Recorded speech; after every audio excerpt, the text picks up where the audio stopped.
What is it? Nope. No.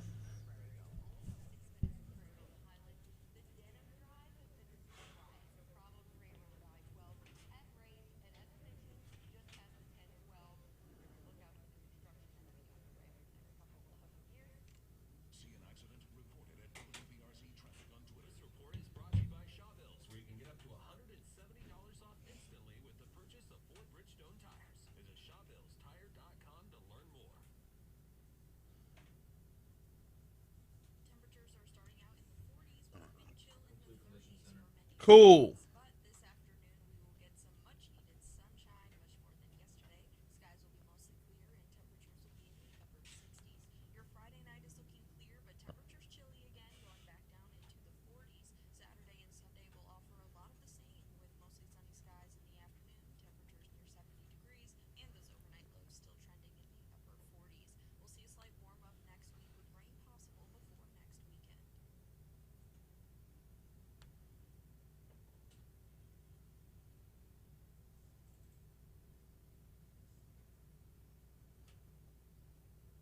Bartles and James?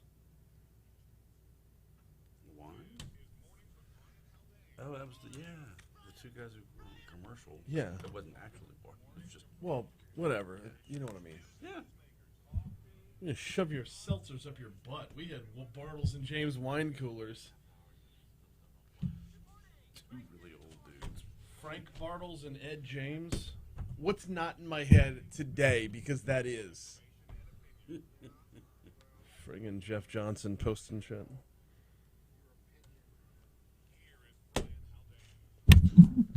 .606 Talk 107.3 FM WBRP. Good morning, everybody. Brian here with you. Jake Barty producing. We are off and running with Friday's installment of Mornings with Brian Haldane. Welcome aboard. Got a busy show. As always, we got a busy show. Haggai Davis going to be by for Cup of Tech Gumbo about half an hour from right now. We got a lot to talk about during Cup of Tech Gumbo. First of all, is Elon Musk looking at sharing technology? Yeah, it kind of looks like he is. Also, the number of folks who are welcoming Starlink into our lives versus 5G. That's kind of crazy. Oh, and iPhone users, there's an update or an upgrade you need to get it now. Also on the show this morning, Metro Council has approved $70-some-odd million worth of American Rescue Plan money proposed by the mayor to be used in Baton Rouge. Councilwoman Laurie White-Adams will join us at 7:15 to talk about that. Let's talk COVID and kids as well. Actually, let's talk the COVID vaccine and children ages 5 to 11 with Dr. Matthew. Oh, man, you know what? I'm just going to butcher this last name. I'm just going to do it. Okay, here we go. Malachowski. Might be Malachowski. I've only read it so far. Anyway, he'll hop on board at 7:35 to talk about that. In our 8 o'clock hour, the jobs report, October's jobs report is supposed to be out will be out this morning. It's supposed to be a good one. Looking like folks are beginning to rehire. What will the jobs report tell us? Heather Zumarraga is with both Newsmax and the Fox Business Channel. She will join me at 8:15 to talk about that. And then we'll round things out with Dylan Lane. Dylan Lane's a game show host, and the game show Chain Reaction is back, which I had no idea what this was. Looked it up, watched a couple episodes on YouTube. Chain Reaction is on the Game Show Network, and I got to tell you, it's fun. It's fun. So, Dylan Lane at 8:40 this morning. Plus, I guess we'll take a little bit of a look at LSU versus Alabama. I don't know. I really don't know.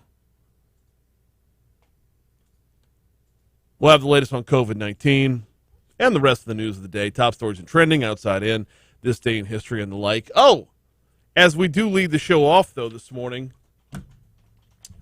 friendly reminder to roll your clocks back Saturday night. Over the weekend, we all turn our clocks back. It's time for the time change. It's always a good practice, by the way. A reminder from our Baton Rouge Fire Department. It's always a good practice that when you're rolling your clock back or setting your clock forward, to go ahead and change the batteries in your smoke detector, even if they're not beeping. If there's a fire in your home, a working smoke detector can increase your chance of survival by more than 50%. Please take the time over the weekend as you roll your clock back to replace your batteries in your smoke detectors as well. Where to begin this morning? We're all over the place today. I mean, I guess we could start with COVID numbers. Maybe. I don't know. I kind of want to start with this weather. This weather is fantastic. You heard Marissa Nuzzo's forecast just a little while ago. Gets a little bit colder outside, gets a little bit cooler outside, and this is the best time of year in Louisiana to me. 49 degrees right now, but during the daytime, like once the sun comes up, we're not getting back to 70. Getting close, but not getting back to 70. It's the second weekend of the Greater Baton Rouge State Fair this weekend. You couldn't order up something better. Tonight's low 47, tomorrow's high 69. Sunday will top out at 71. This is fair weather, baby. This is get out there and hop on some rides. Eat something fried. Watch a band or two. Watch the pigs race. If you've never seen the pigs race, then oh no, Haggai's giving me a look. It's cute. It's the most adorable thing. Look up the Greater Baton Rouge State Fair pig races. It's fantastic. All right, obligatory LSU segment coming up in just a minute. LSU's got Alabama tomorrow evening at 6 p.m. 6 p.m. is your kickoff there. It'll be on our sister station, Eagle 98.1. We'll take a look ahead in just a minute. Before we get you to break, though, got to remind you about the folks over at the Complete Collision Center. They've got two locations, one on Plank Road in Zachary, one on Perkins Road, just east of Bluebonnet in Baton Rouge. The one in Zachary is the bigger footprint, the northern location, if you will. Bigger footprint, but they can do the same. They perform the same great service at both locations, and that great service starts with training, and that training involves a ton of certifications.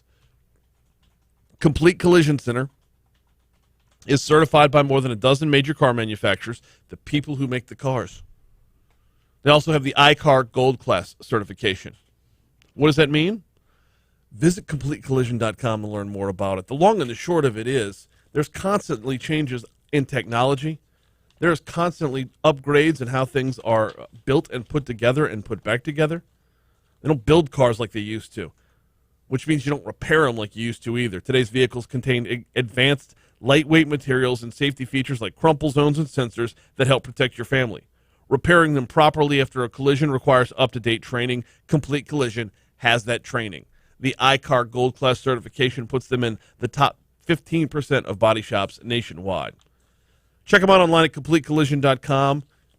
Give them a call should you need them, 768-9898, 768-9898. Don't let who you choose to repair your vehicle be your second accident. Check out CompleteCollision.com. Quick Louisiana Secretary of State Cal Ardoin.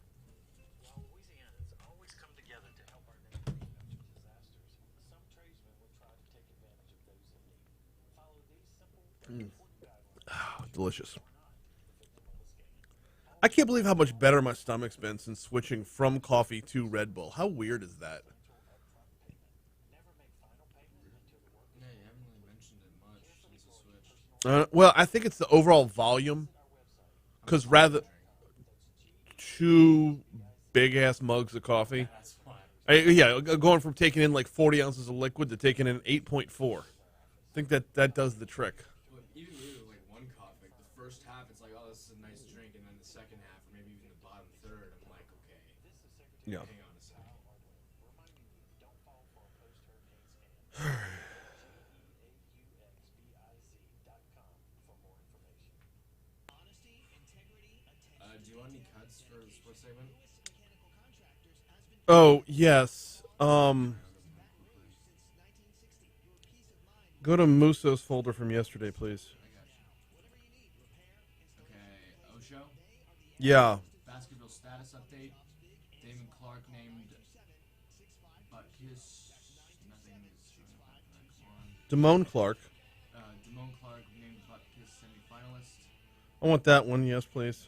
Okay. Was there one area they spent more time on than others? Playing for Thursday practice. What stands out again about Bama on film?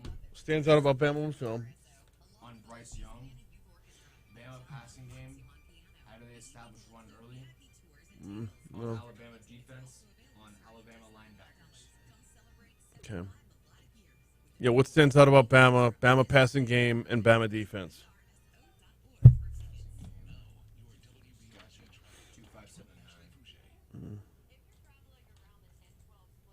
Can you hand me that pencil? Any order or just how it is? Just the way we read them off.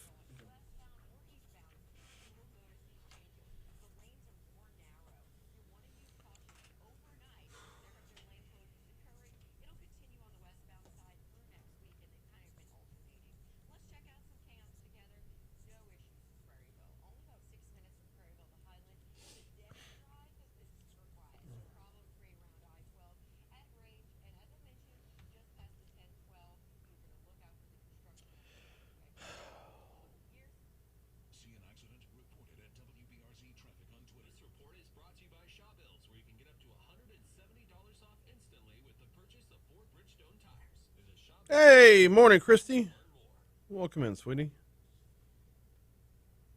Take a deeper dive into the stories that are important to you with the Fox News Rundown. Weekday mornings at 9 on Talk 107.3, the new flavor of talk.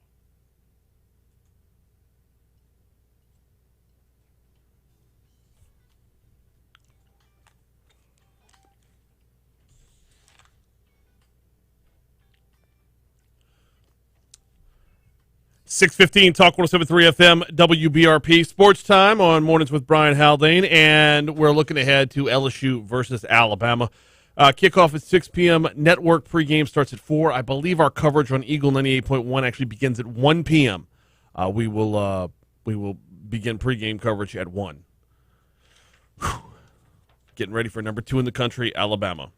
Actually, before we look at Alabama, let's dial it back to the Ed Ogeron show from Wednesday night, which you hear every Wednesday night on Eagle 98.1. One of the bright spots about an otherwise dismal season has been linebacker Damon Clark, repping the number 18, as is so popular at LSU, and really a redemption season for Damon Clark. And Coach Ogeron sounded off on that Wednesday night. Well, I think he is the best linebacker in the country, and he's worked hard. The good thing about Damon Clark is his character. His character is going to prevail. He is a hard-working, great young man, a team leader. What you see in Damon Clark is every day 110%, everything he can give for the Tigers, and he works on his craft every day. He's just crushing it. Like every single week, the stat line on defense, he is leading the team in tackles and out in front in the nation as well. So he has been a bright spot in an otherwise season. Moving over to Alabama, what stands out about the Crimson Tide? Here's what Coach Ogeron had to say. Obviously, they're very well coached, talented, but their offensive line, that left tackle, Evan Neal, I tried to recruit him. It's going to be a first-round draft choice. He's the best offensive lineman that we're going to play against this year. Their offensive line is big and strong. Brian Robinson's a great back. Brian Young knows how to operate in their offense, and their receivers are very fast. They give you different motions and shifts, like to get you in the wrong place on defense. We have to be in the right place at the right time. Got to be in the right place at the right time on defense, especially when you're dealing with a passing game like Alabama has had so far this year. I mean, they're 7-1 on the season, number 2 in the country, and I mean, they're just, yes, they have that one blemish on the record, but they're as close to flawless as you're going to see. I mean, they're putting up a ton of points, and a lot of that starts with the passing game. They're very good at their bunch routes. They get in condensed formations. They'll get you in a certain coverage, get you man-to-man, and throw it to Metchy Deach. They like the tight end over the middle, and they like the tight end in the red zone. Here's the part that's infuriating. This is a very in-depth scouting report by Coach Ogeron right here. What you've been hearing, what you heard on Wednesday night, what you heard at Monday's press conference, what you heard on the SEC teleconference. LSU's going to walk in to Alabama and know exactly what's going to happen to them before it happens to them, and it's still going to happen to them. What about Alabama on defense? Well, they're very strong up front like they always been, and the guys attack well. They can rush the passer with 4. They're very stout against the run. Henry Toto, the transfer from Tennessee, is their leading tackler. He's sideline to sideline. They play man-to-man. They press you. They make you make the quarterback hold his hand, hold the ball, and get time for their rush.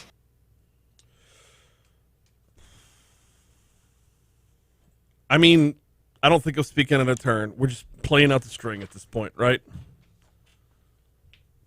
Nobody's really got a whole lot of confidence. Nobody's got anything they can point to for tomorrow that has even a glimmer of hope. But I guess that's why they play them on the field, right? Isn't that the cliche? Saints might be picking up Odell Beckham Jr. He's got to be cut by Cleveland first, but I don't know. Heard that on AFR yesterday.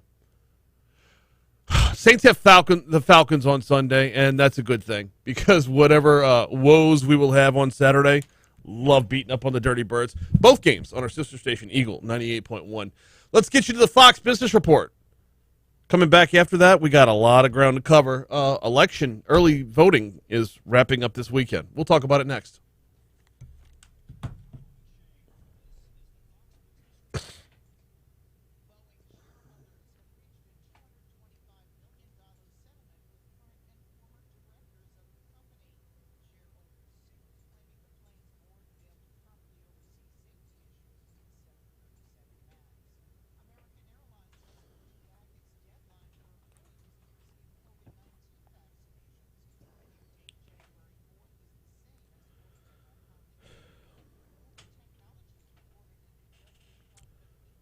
All right.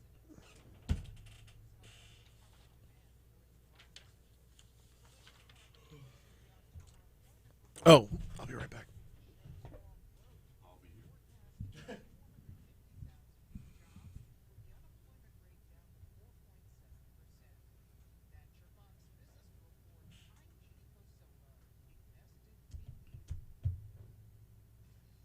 Cleanliness and safety are essential to the success of any business.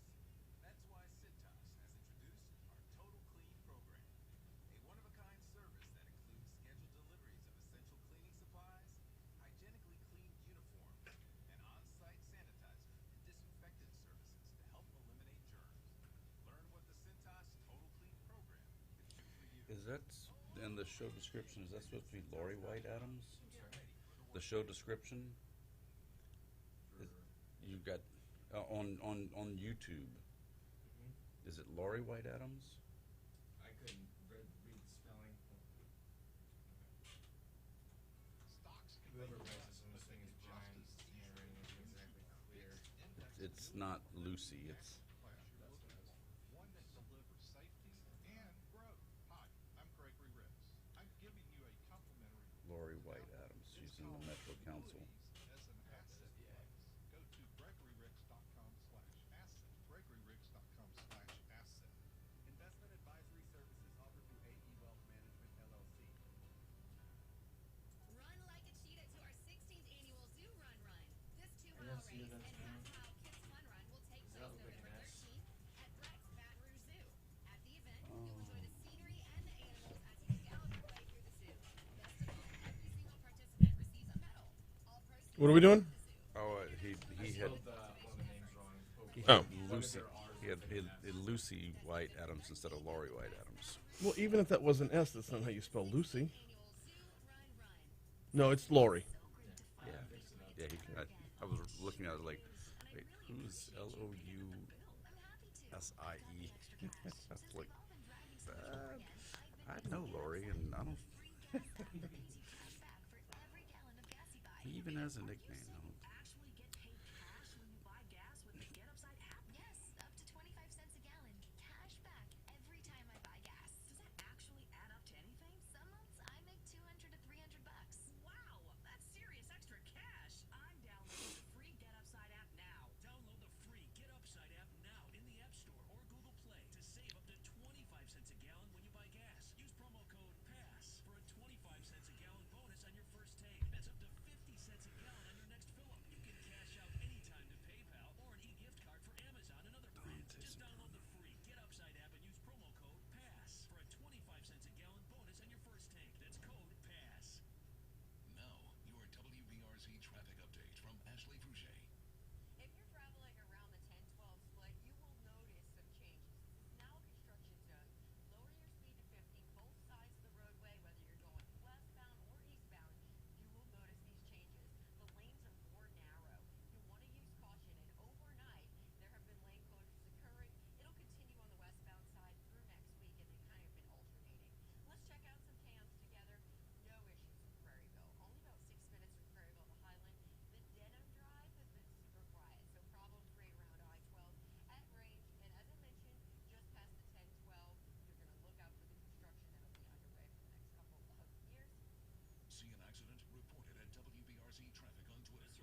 Bridgestone tires. Visit ShawBillsTire.com to learn more.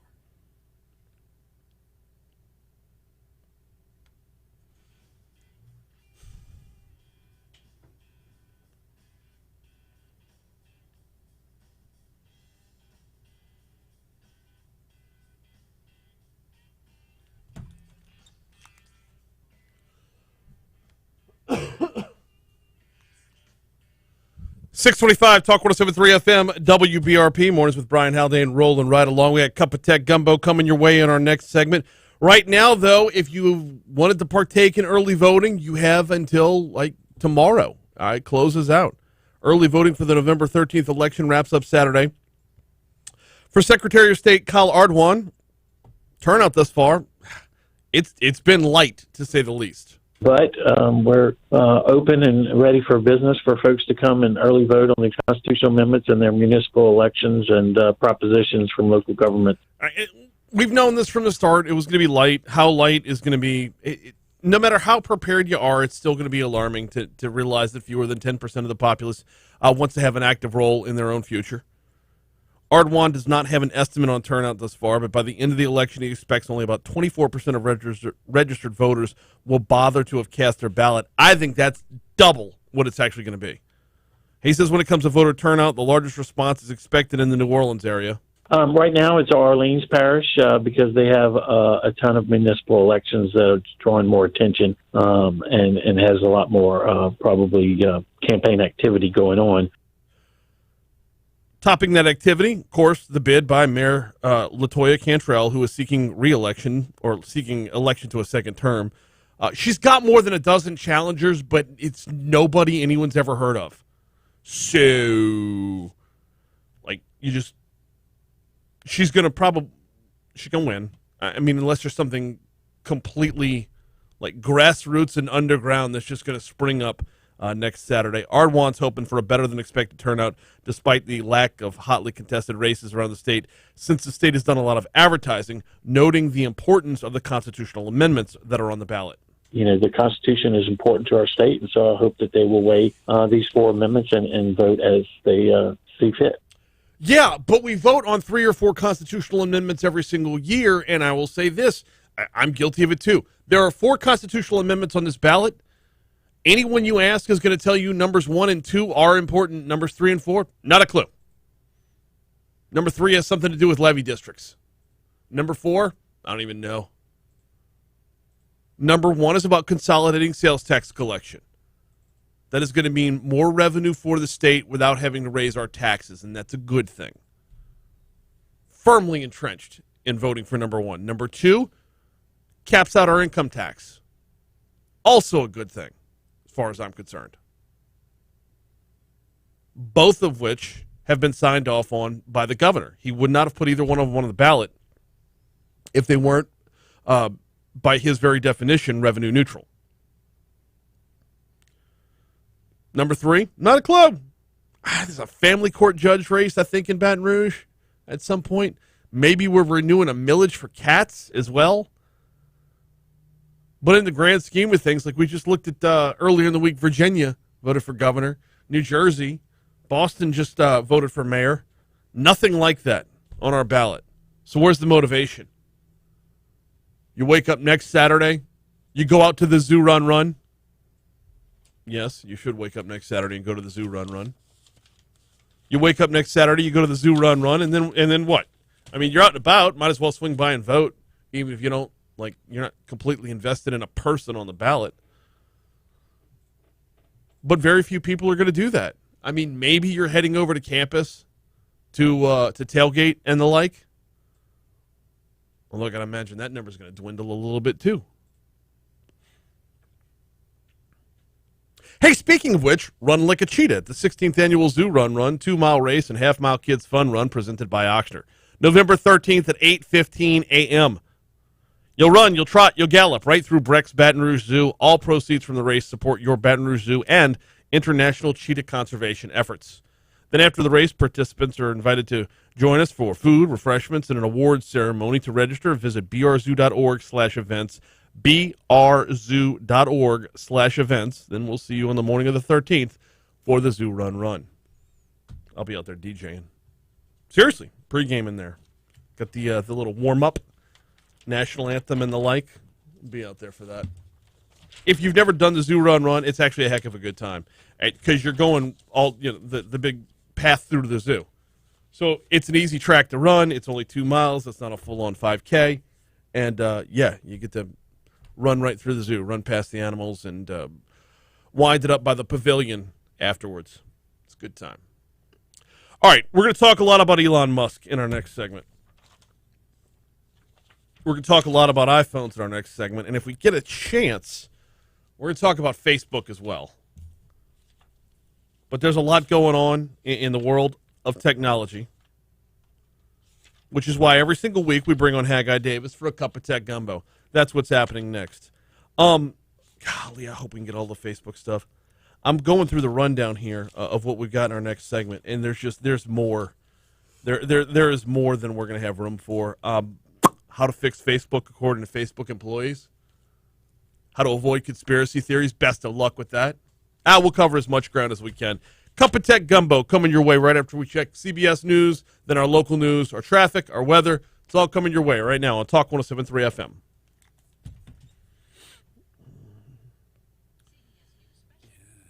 We didn't, with 2 22-minute segments, we didn't get to everything. Yeah, I figured. It's a lot. I mean, you got them all going. Well, and I mean, kind of the way we've been rolling with it. It's like the whole we vomited all over Facebook. I mean, that second segment was. Oh yeah. I mean, but it was instead of in this article and it was just a rolling right through all of it and just. I mean, they're so screwed up right now. So here's my question: what if we just deleted Facebook? What if we just got rid of it? What if, and you think about how baffling that is as a concept right now. The number of businesses that would be hurt is the disappointing part of it. Right. That count on advertising.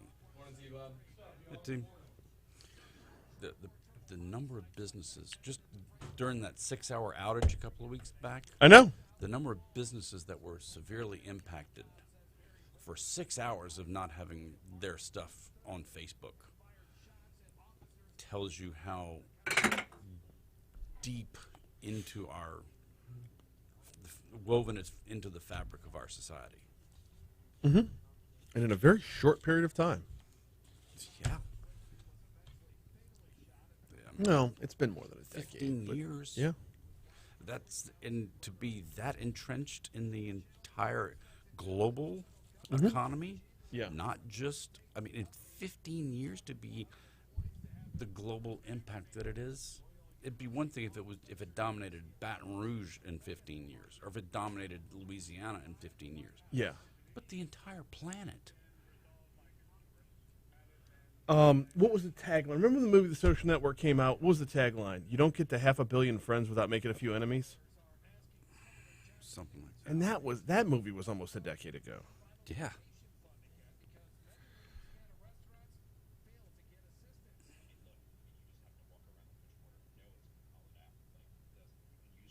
I'm curious, because by the time I was old enough to have thoughts, social media was already kind of a thing with MySpace and Facebook starting to form. What was the hottest way to promote your business? Was it newspaper ads? Was it TV? online TV? TV and radio. I mean, yeah, TV, radio, and well, actually, you did Yellow Pages, you did newspaper, radio, and TV advertising. You had to do them all. And they can do it yourself for free. It's crazy. And What depends on. audience because of it.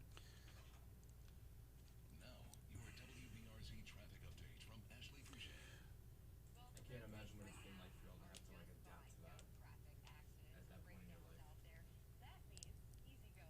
That's an interesting challenge.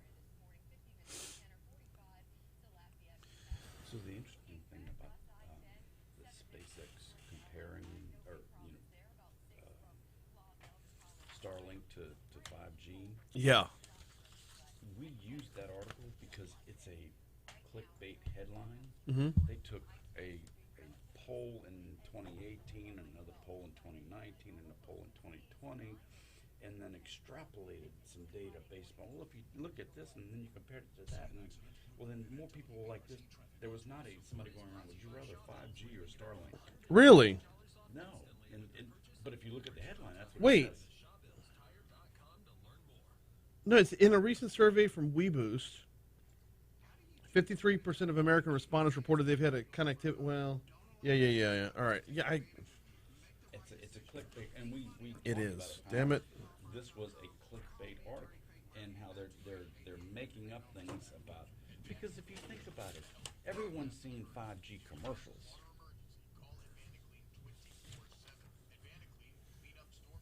Yeah. Well, How many people but have I've seen. Starlink commercials. I don't know that I How have. many people, other that listen to me talk about Starlink, know about Starlink? I mean, it's out there. Yeah, it's kind of out there, but it's not on every third commercial from AT&T, Verizon, and T-Mobile. Is the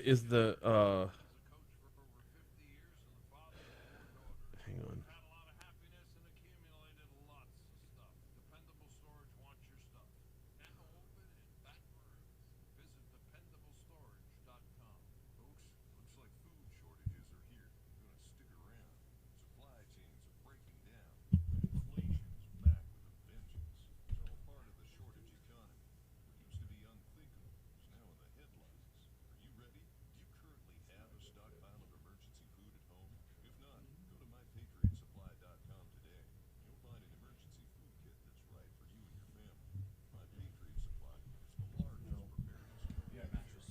Ah, thank you.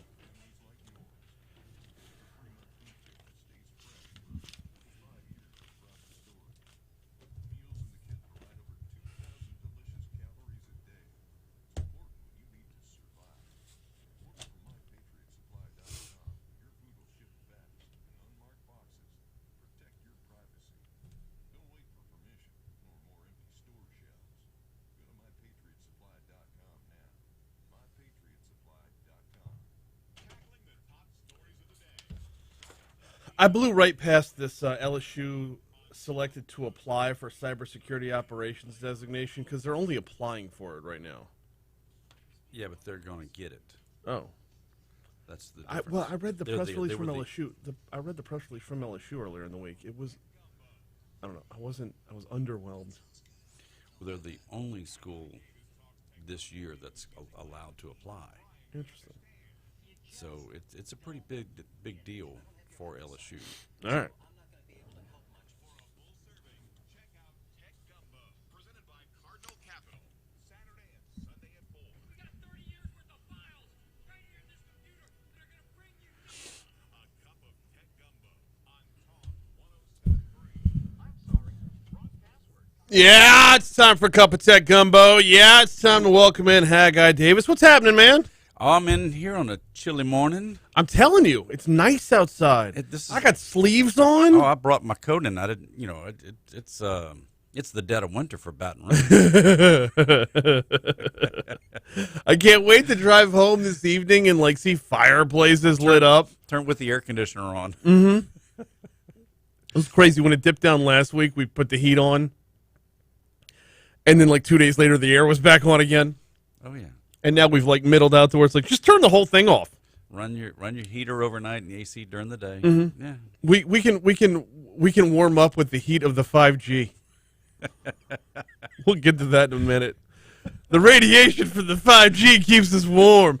Hey, before we get to that though, this is not going to be a huge topic of discussion. I just found it interesting. Tesla is letting non-Tesla EVs use its supercharger network for the first time. This seems different. This seems like it's not your normal standard operating procedure. This is a huge move for Tesla. Yeah. It's so right now, probably, I don't know, several months ago, we did a story on Tech Gumbo. There's 5 different heads that you can plug into your car depending upon the vehicle that you have. Whether, with the Nissan or the Chevy Volt or any one of the different cars, they all have different outlets. So you need a different attachment that you can plug into your car to charge it with. Tesla has their supercharging stations, which are faster than everybody else's stations, but you have to have the Tesla model to be able to plug into it. Well, now Tesla is saying, okay, we're going to start working more towards a universal plug so that everyone can come to our charging station, because Tesla makes money. When you go to the Tesla charging station, you got to put your credit card in for the dollar or so of electricity that you're getting. I didn't even think about that end. The end I was thinking about was it's kind of a flex by Tesla to say we're the end all be all of EVs, therefore you will come to us. No, it's just the opposite. It's because it. Oh, no. Here's the big part of this. They're acting like the big brother here. Y'all can play around, but you're going to come back home. And what Tesla is doing here is, if you have a Tesla and you go out and you're riding around, you can't find the Tesla charging station, but you can find somebody else's charging station. If there's a standardized outlet, now you have a better chance of charging your vehicle and not having a 2,000-pound paperweight. Yeah. So they're trying to, and this is just a test they're doing over in the Netherlands to try it out, to see if it works, and move towards everyone having, a USB kind of. Well, so that's that was the other part of this that kind of made me laugh. Was I keep thinking about my iPhone Lightning charger, or whatever they call the one for the iPhone, versus plugging into anything else in the world. Why don't we have just one that fits everything? Because Apple. Yeah, I know. Apple is Apple. Right. Which is why I feel like Tesla has broader shoulders, because they're able to make this flex. Yes. Because they're able to say, yeah, cool, we'll share. Okay. I got no problem with sharing. You know why? My name is going to come out on top at the end of the day. Absolutely. That's why we call Kleenex and not facial tissue. How far down the road before we're just calling all electrical vehicles just, you got a Tesla? I don't have a Tesla. I got an EV, but yeah, it's a Tesla. It's Coke. You're drinking a Coke. Sure. They're becoming the Coke, the Kleenex. That's the goal. That's where I was with that. Elon Musk going to own the world. All right, so we've got to talk about the Starlink versus the 5G. Yes. Because you had shared this article with me. I read it, and apparently what I was reading was not what I was reading. More Americans want Starlink than 5G home internet. Americans want better home internet options. We've seen that in survey after survey. Apparently that was a key sentence. A pair of recent surveys show with more details that people don't think they're going to be able to get those better options from 5G, but respondents think they'll get them from Elon Musk's satellite ISP, Starlink. And now it's a great headline and a great opening tagline underneath the headline, and it's all clickbait. Because this, and we purposely use this story to talk about how the news media will grab different data sets and try and combine them to make, chickens out of chicken salad, if you will. Because this was one was a survey done in 2018, another completely different survey in 2019, and another survey in 2020.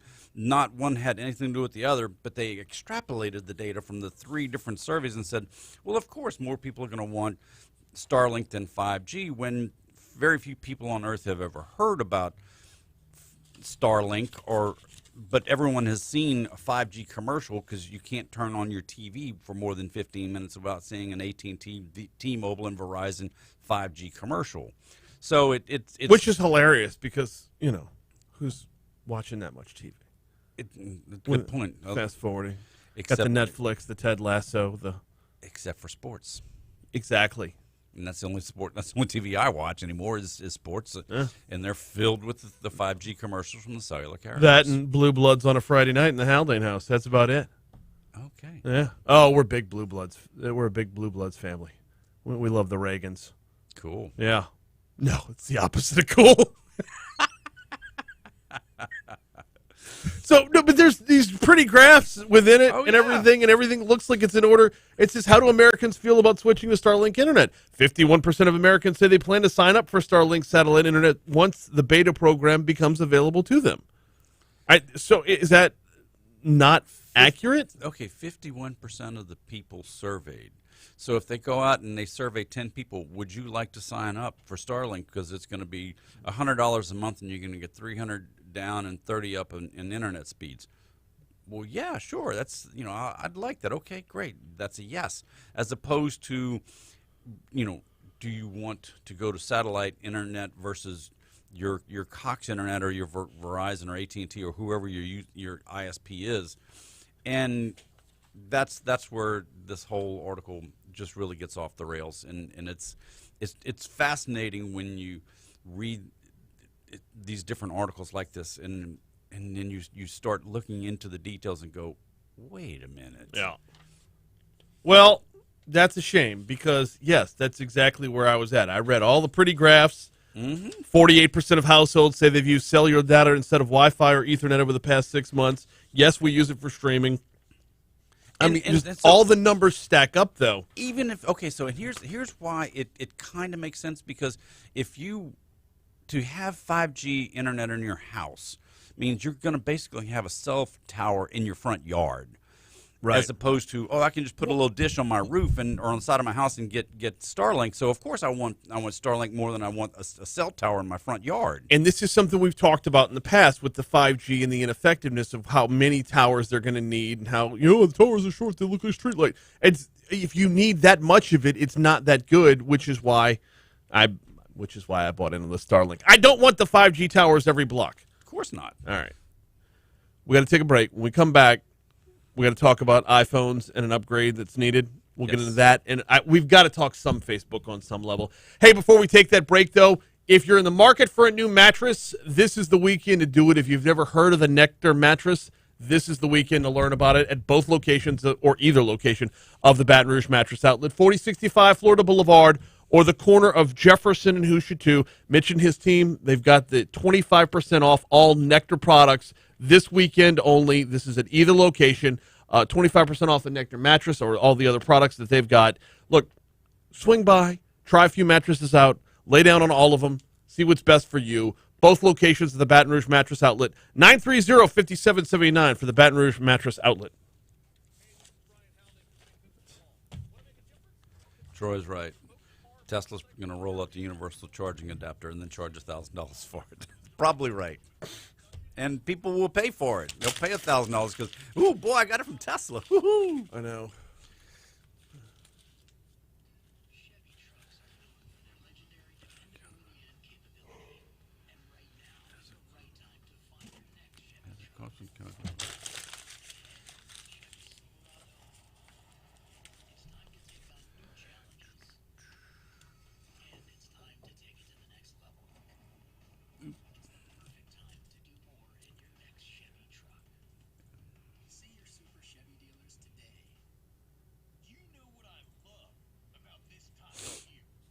So we did let's see, Debbie Farrell is asking, has the cost been calculated for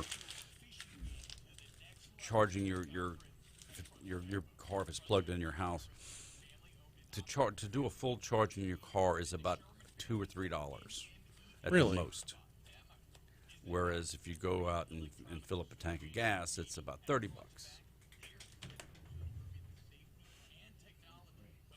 Yeah.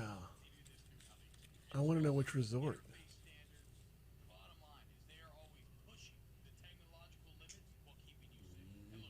Yeah. Not going to learn much on mute, am I?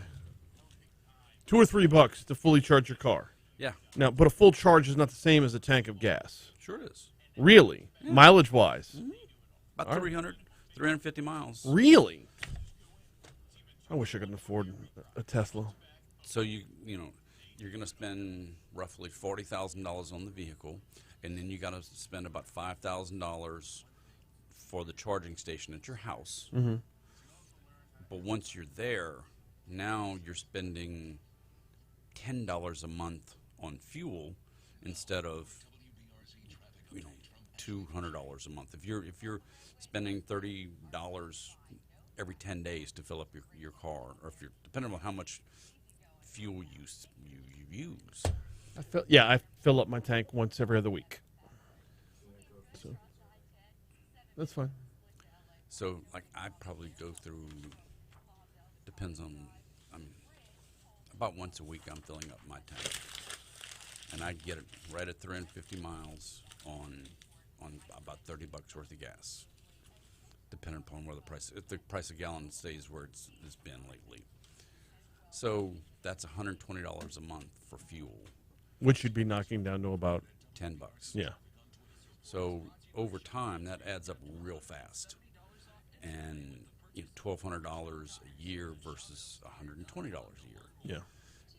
And in 4 years' time, I've paid for that charging station now at the house. Yeah. The longevity of an electric vehicle is going to be the next topic. Very long. Yeah. There's no engine. Yeah, you've got two moving parts under the hood, as opposed to the 10,000 parts that are there now. Right. And, so if you get a second EV at the house, just, now you're plugging this in, you're plugging over there. You've already got the charging station. Provided they don't change the plug. Change like the adapter. Apple does every... Yeah, really. So, I mean, changing out the adapter on the end, electricity is still electricity. Yeah. Buying that $1,000 thing that Troy's going to buy for his Tesla.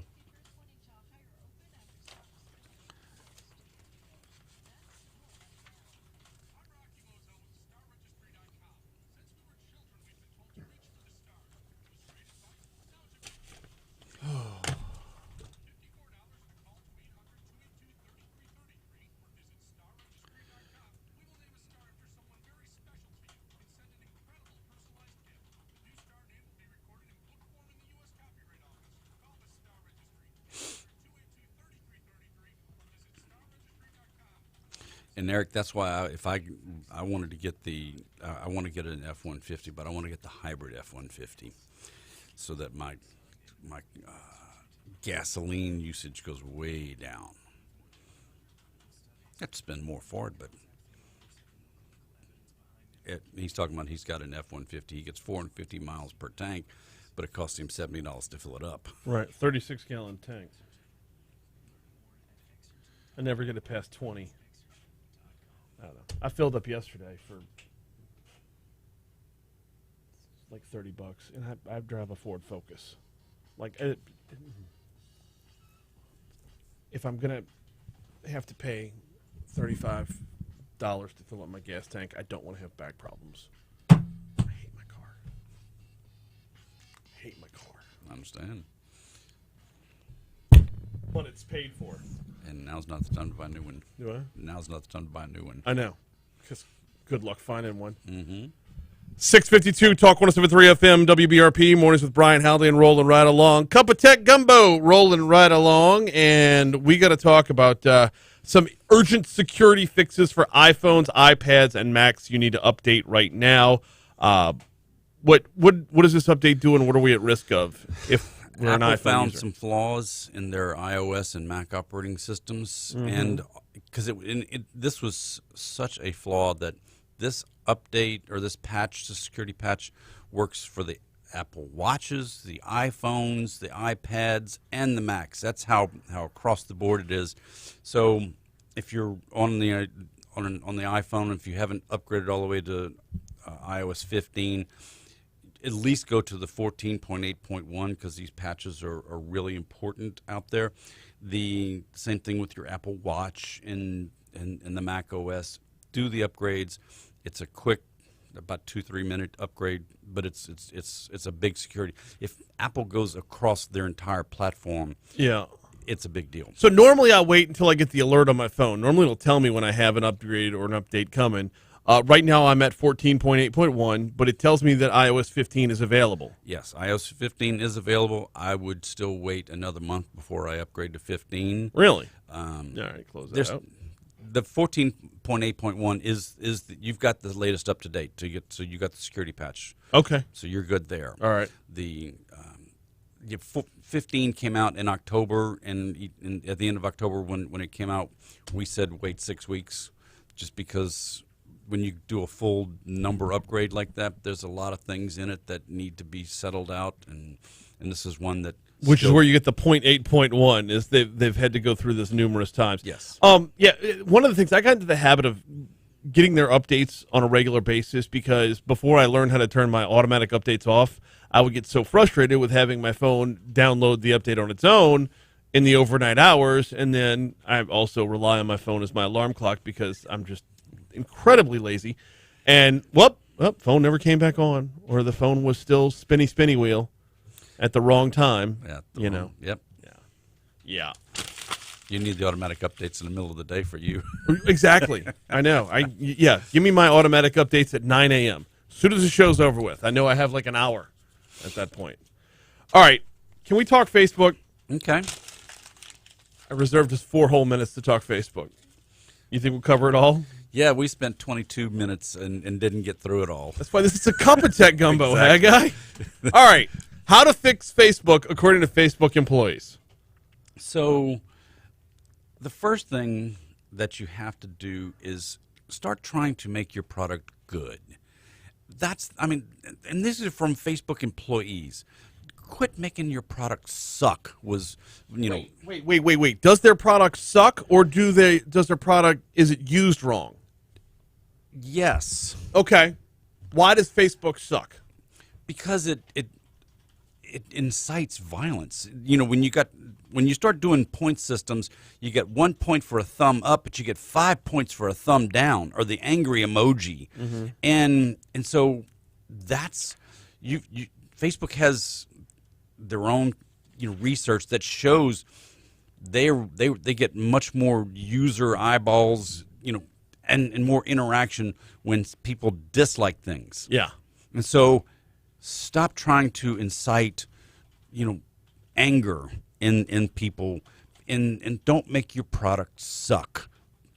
Facebook engineers gave extra value to emoji reactions, including angry, pushing more emotional and provocative content into users' news feeds.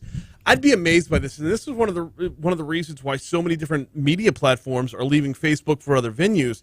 Is you can have video content with 1,000 comments underneath it, and it's not going to get pushed through Facebook's algorithm as much as a bunch of angry emojis. Right. So if I were to just open up my own feed and just start hitting mad face all day long, that's better, according to Facebook, than an insightful conversation amongst users. Because who's going to get excited about, seeing what you're having for dinner? Nobody's going to get, no angry things, all those pictures of people posting, warm, cute little kittens or their dog or something like that. Can we just go back to the days where we were all posting pictures of our dinner? Boy, that would be nice. Right? It would be, such a wistful time in our history. I don't need Facebook. I don't need to know what you had for dinner. I want to know what you had for dinner at this point. I don't want to know your politics. Right. Get me back to your pasta fazool. Yes, exactly. Another one was that Facebook, artificial intelligence cannot fix everything. Yes. You've got to have actual human interaction kind of thing. You've got to have. Okay, but Mark Zuckerberg, and I'm assuming a lot of his staff, are not human. So how do you work that? The cyborg. I read that in a Zuckerberg, conspiracy theory on Facebook, by the way. I believe it. The fact that Zuckerberg is becoming, he is the problem of Facebook. Yes. I mean, he does not listen to a lot of the people who work for him. He does not believe the research that is shown to him. And so this idea of this metaverse that he thinks he's going to be creating is a good thing. Is Facebook has almost 250,000 employees. They've already committed 10,000 employees here in the United States working on this metaverse. They're guaranteeing another 10,000 employees in Europe to have. They're going to have 20,000 people trying to build this metaverse over the next 10 years. And these are people that have 2 commas in their paychecks. Yeah. These are not your intern stuffs. So you got to be real all bought into this metaverse. And I'm kind of concerned about where they're going with that. 200,000 employees overall. That is more than a sample size of your average survey. You have people you can ask in the building or within your network how they should be handling things rather than leaving everything up to AI. It just, yeah. All right, we're going to push pause on this one until the next time because it's going to be infinitely infuriating. He is Haggai Davis, the host of Tech Gumbo. You can catch it Saturday and Sunday at 4 right here on Talk 107.3 FM or anywhere you get your podcasts. What else is on the show this week other than what we covered? That's a lot of what we're going to talk about. We're going to talk about LSU getting a cybersecurity designation. Yeah. We're going to talk a lot more about Facebook. We're going to talk about Apple using the iPad equipment to build new iPhone 13s. He is Haggai Davis, Cup of Tech Gumbo, as part of Mornings with Brian Haldane, CBS World News Roundup, coming your way now. Protect your retirement. The perfect time.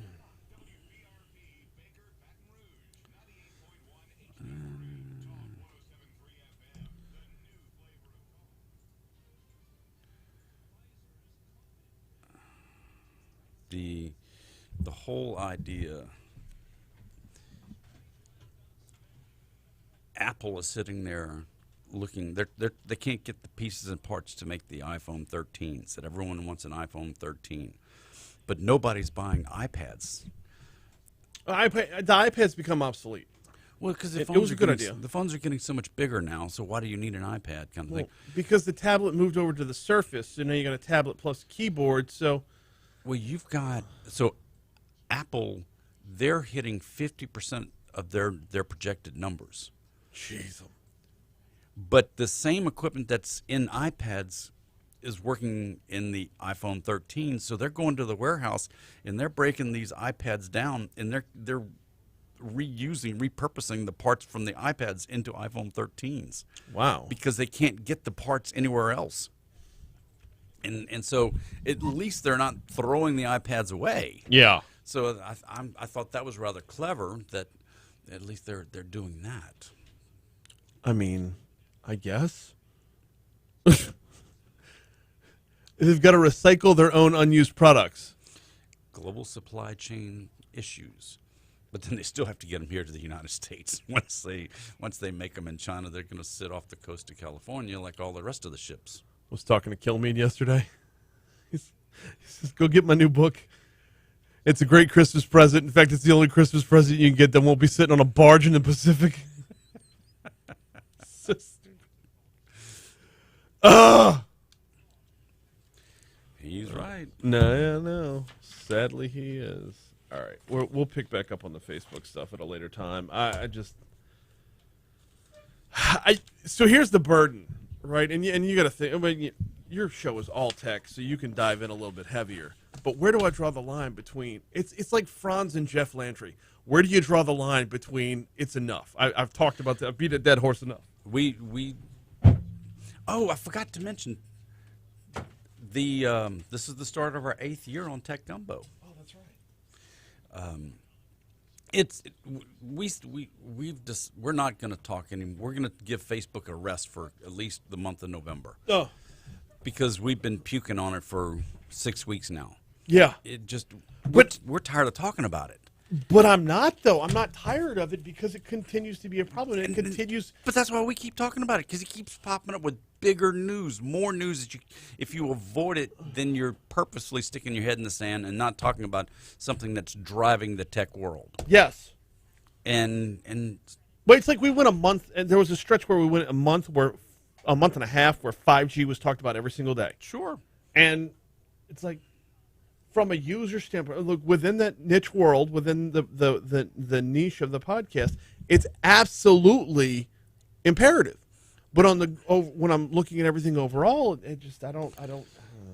But I can't step away, and it's like you said at the beginning, the fact that Facebook went out for 6 hours and everybody looked like they lost their minds.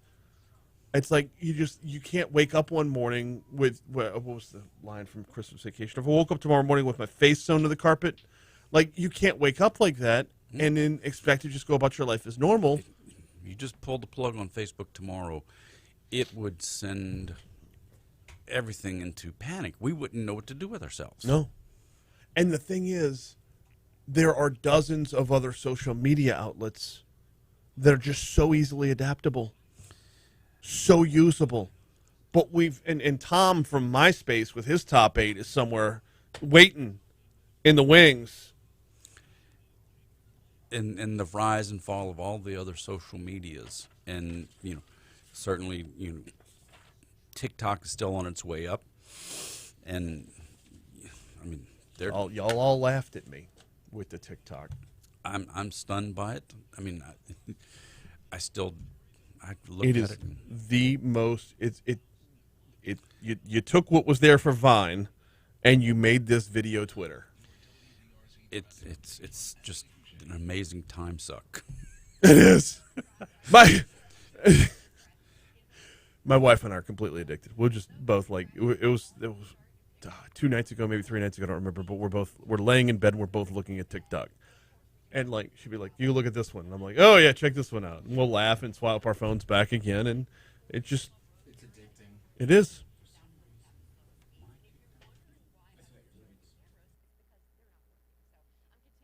Yeah.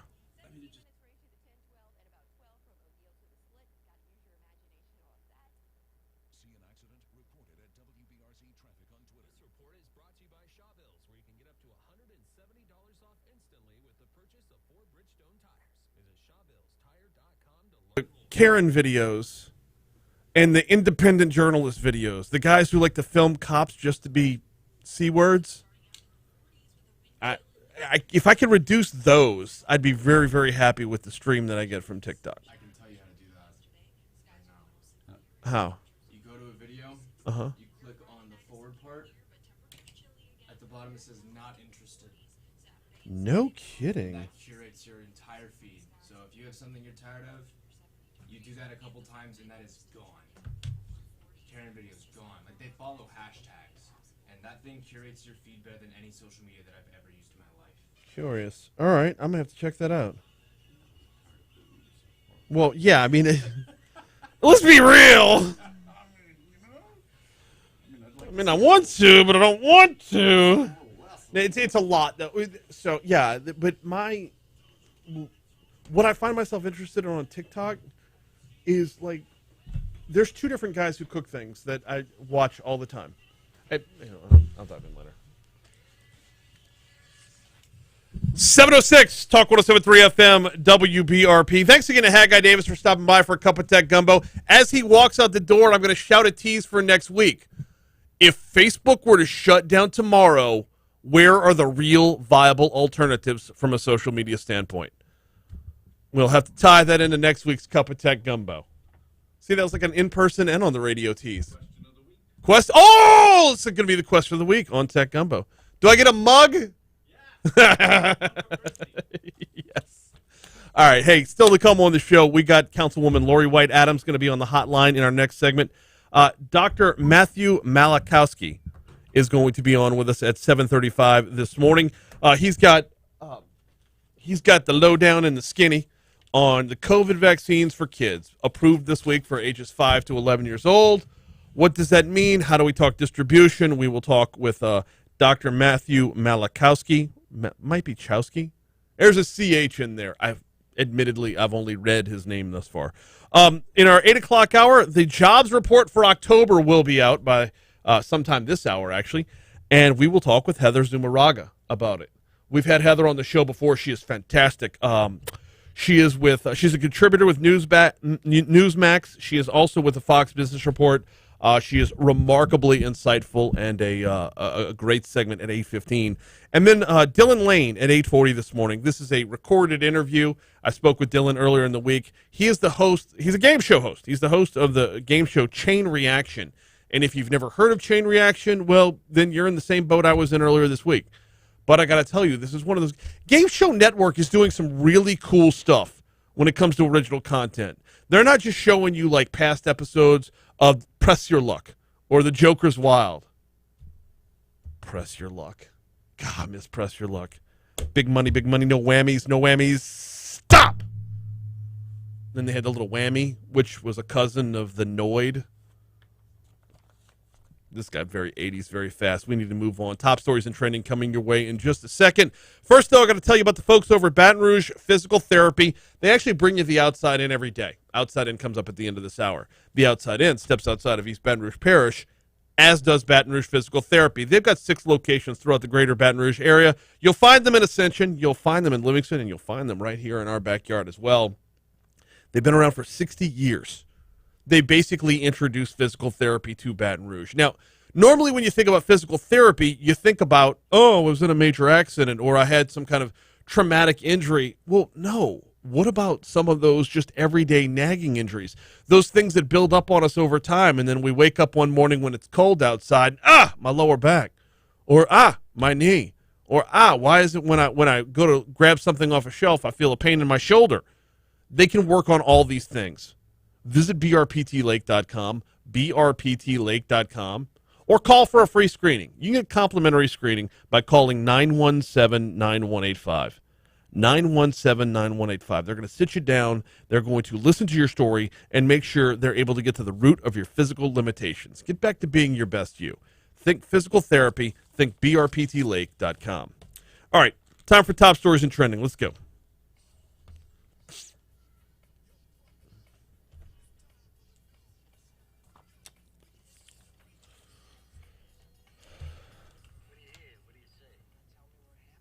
Now, top stories and trending. 5, 4, 3, 2, I let one go. On Talk 107.3 FM. The most trusted name in news. Brought to you by Complete Collision Center, with locations in Zachary and Baton Rouge. Don't let who you choose to repair your vehicle be your second accident. Choose CompleteCollision.com. I want to know absolutely everything that's happened up to now. A high school student athlete allegedly brought a stolen handgun to campus, then tried to have a 14-year-old deliver it to him when he left it behind.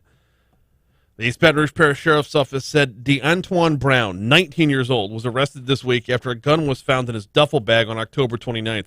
Arrest records said Brown left the bag in the locker room at Estruma High and then texted a 14-year-old student telling him to fetch the bag along with the gun. A school resource officer detained the 14-year-old after finding the loaded revolver in the duffel bag and contacted the sheriff's office. Brown was booked for carrying a weapon in a firearm-free zone, contributing to the delinquency of a juvenile, and illegal possession of a stolen firearm. Another teenager was arrested for bringing a gun on campus that same day, but in a separate incident.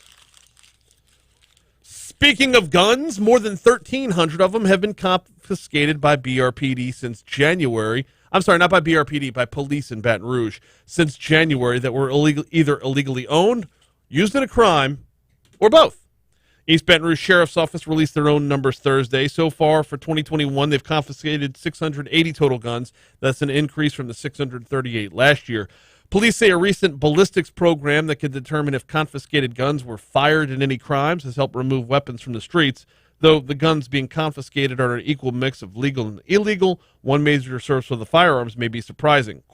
Quote, it's coming, I believe, from LG McNeely at BRPD. Actual incidents and crimes are occurring from stolen handguns. A lot of criminals are out there looking for the opportunity to steal guns from vehicles and homes, but mostly vehicles. We hear about this every single year. Lock your car doors. Don't leave your gun in your car.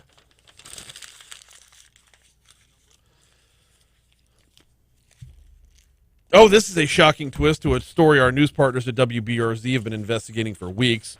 Two teen brothers tied to the murder of Angela Heyman back in December of 2019 both managed to escape from two different locations this year.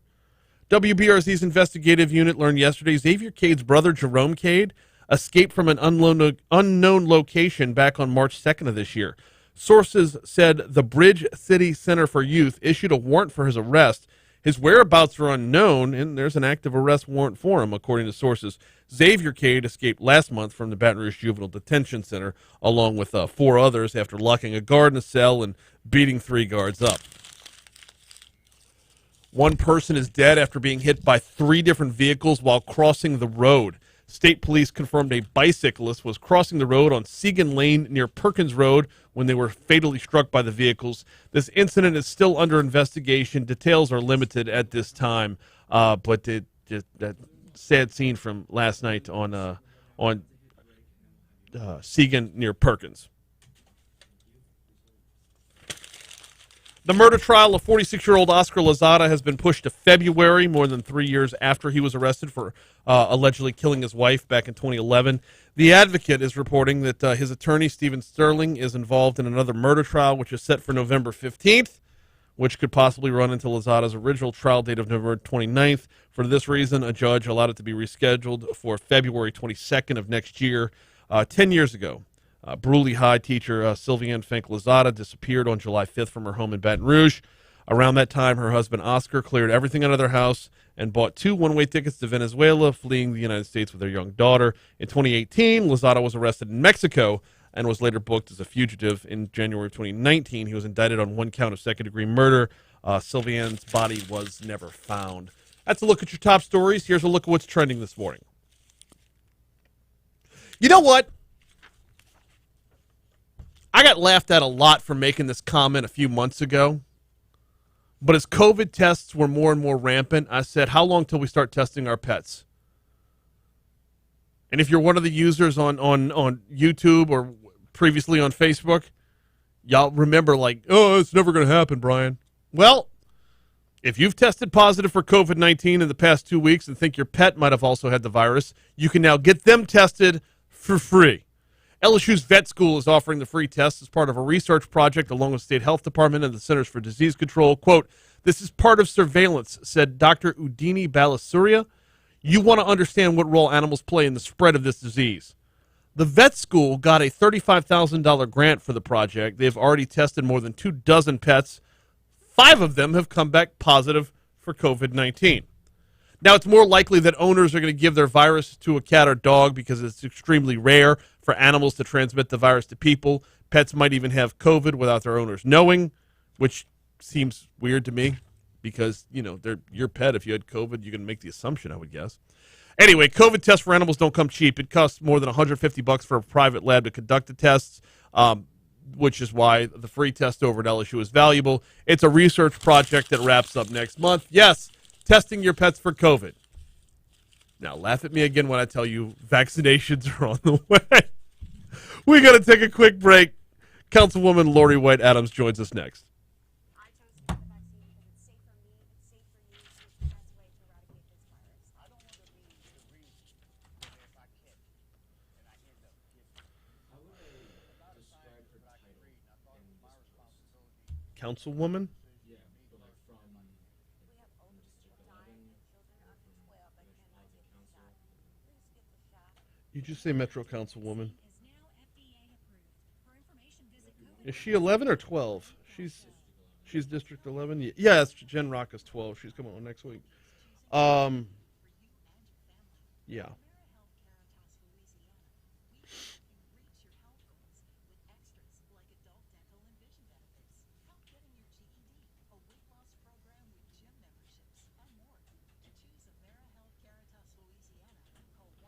All right, I gotta fill this up. you have about 50 seconds. Now, your WBRZ traffic update from Ashley Fouché. See an accident?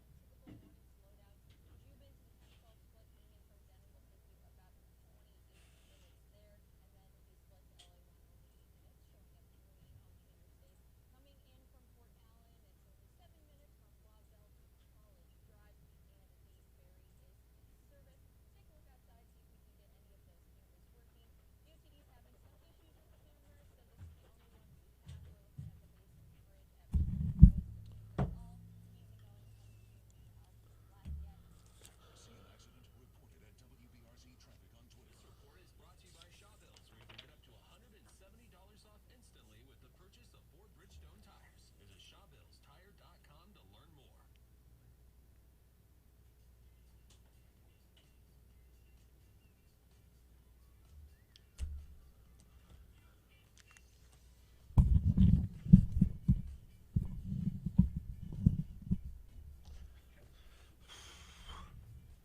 $718, Talk 107.3 FM, WBRP, Mornings with Brian Haldane, rolling right along. So the Metro Council's met twice this week. And we're going to unpack the second meeting with Councilwoman Laurie White Adams. Next week, we're going to start diving in with a number of council members, and probably have Laurie back on for this one as well, to go over the mayor's budget. That was introduced on Tuesday. Last night was a meeting to go over $73 million in one-time pandemic aid. The Metro Council has approved it. Joining us now to talk about it is Councilwoman Laurie White Adams. Laurie, welcome back. How are you? I'm doing great, Brian. How are you? Great to be on this morning. Glad to have you on this morning. I noticed the temperature drops and now you're on the phone. Is it too cold to leave the house? No, I'm messing with you. I'm playing. So I'm not afraid of the cold. Just a busy, busy morning. But No, I understand. Glad to be on. Now, Fridays are like that, especially. Oh, you know what? Before we even get started, my Fridays get busy because I got to swing by Go Slim for my weekly weigh-in, and you were telling me yesterday. Yeah. I'm. The results are real, are they not? They are real. Brian, you were my inspiration. Last time I came up there for an interview, I walked in and I was like, "Hey, Brian," but only "Hey" part of Brian because you looked great. Thank you. So you shared the news with me, and yeah, I've 5 weeks in, I've 10 pounds down. That's 2 pounds a week. That's sustainable. That's and what's your favorite part about it so far? Brian, my schedule is absolutely insane, and I realized that I'm just eating whatever's in front of me, and it was mostly junk. It's easy, it's manageable. Every morning, I just lay out what I need for the day, and I don't have to think about the food. And I'm not hungry. I'm not craving sugar, and I'm a sugaraholic. Oh, same. And yes, it's the mindlessness of it. The mindlessness of the eating that gets us in trouble in the first place. Yes. Well, that is fantastic news to hear, and the folks over at Go Slim, which I'll be talking about a little bit later on as well. I will pass your news on to Vicky as well. Love Vicky. In the whole team, Vicky, Laurie, Melody, all of them, they're the best. But agreed. Love hearing it. So let's get down to some business. Yeah. No, and thank you for sharing, because it's one thing to hear it from me repeatedly every day. But the more testimony we can get on this, the better it is to let everyone know it's legit, it's real. And it feels good, and it feels really good. Yes, it to does. lose that weight. $73 million in one-time pandemic aid, okayed by the East Baton Rouge Metro Council. How does this break down? How is this presented to y'all? What are we going to see in the very near future when it comes to spending it? Well, so it breaks down the largest portion of it, which of course is near and dear to my heart, $20 million for drainage. So we are continuing to identify and make investments and make maintenance with our drainage problems around the city. So you're going to see more box and pipe cleaning, more cave-ins fixed. You're going to see more ditch cleaning and just more overall drainage improvements, including some bigger pipes in some areas. So this is huge, especially for residents of District 11, because we experienced a lot of the flooding that took place in May. But these improvements are going to be throughout the parish. Mm-hmm. So that's number one, and the biggest amount of the money. Then next, and everybody is going to understand this, $14.2 million. In policing and community violence efforts. So our cars are aging and spending a lot of time in the shop. So there's $8 million to invest in 150 new police cruisers. Yeah. And I have to tell you, just as a council person, I talk to people all the time about all different kind of subjects, and I had already heard, kind of on the street that our police really we're having trouble and needed new cars. So when I saw this in the plan, I was really, really happy. And additional investment in early responders, EMS as well. $8 million for the replacement of BRPD patrol units and other vehicles is a good use of one-time dollars. Absolutely, stopgap measure to get our officers something they need. But was there any discussion had about new police cars aren't going to stop Baton Rougeans from shooting other Baton Rougeans? Absolutely. So that's, yes. I mean, this is, you're right. It's a good investment of money, but is it going to, make a difference and stop the shootings and the murders that are really, breaking all of our hearts? There's $3.3 million for gun violence reduction strategies and a number of different strategies that are being looked at and planned, including $2 million for policing. So, I hope that this is all going to make a difference. I know that the administration and the council are focused and concerned about what's taking place in our city, and hopefully these funds and these initiatives are going to make a difference. Yeah, the breakdown from the community violence intervention part it's an interesting breakdown. The $3.3 million to implement gun violence reduction strategies. I believe I've got the chief on next Tuesday. I'll get into it with him as to what those strategies are and where they've proven to be effective in other areas. But I noticed throughout there are, for example, $150,000 for the Innovative Opioid Project, which will enable which will enable EBR-PDA to test, establish, and implement innovative programs based on public health and public safety enhancements by collecting and sharing data. Right. This is looking at attacking two problems at once. I had Coroner Dr. Bo Clark on the show. It was either earlier this week or late last week, talking about we've hit records on both opioid deaths and homicides, and believe it or not, there's crossover in the middle because of this. Right. This sounds like an effort to, I hate to use the term kill two birds with one stone, but really do that. I hope so. And look, let's be honest, this all ties into our homelessness and panhandling problem as well. That's true. I think the administration did a really good job of trying to holistically address, the significant issues that we're facing here in this parish. Councilwoman, go ahead. Go ahead. No. I'm glad you're having the police chief on to talk about this. He'll be able to dive, deeper into these initiatives. Yeah. So that your listeners will understand what they should be looking for. Well, it's easy to take the tact of not our money, but it kind of is on some level, but not our money. It's one-time dollars. Let's get it in here. Let's spend it effectively. But I want to make sure it is spent as effectively as possible, and do these programs that we're spending $3.3 million on, what kind of results have they shown elsewhere, and how is it applicable to us? Absolutely. We're looking at, where was it? $2.25 million for blight elimination. How does this impact your district specifically? Well, specifically, each district is being given a certain amount of money. So I think District 11, we each get the same. So it'd be $187,000, and I think there are two pots of $187,000 that we'll be able to access. So you're going to look at structures, blighted structures. Structures get condemned, but then there are no funds to take those structures down. So this will be used for those type of efforts, to be able to get rid of, a blighted office building that's been, abandoned and condemned, possibly some of the condemned homes. There's swimming pools that have turned into lakes and need to be filled in. So this really, we've identified some hazards in the district and some blight in the district, and we'll continue over the next month or two to figure out where and how we best invest those funds to make District 11, as blight-free as possible. I'm always intrigued by the fight against blight because it gets down to a very granular, very small-town feel. When you have city government affecting like one individual property, I like it. It's hands-on. I know it's kind of hokey and like Pollyanna, but it's a very hands-on, applicable, tangible result that government can get something done. Absolutely, and it makes neighborhoods. It's a great relief. I mean, a lot of times these properties are they're a magnet for other problems within a neighborhood.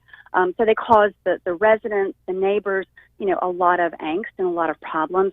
So these are the places where you really can truly help to transform a street or a neighborhood through these types of projects.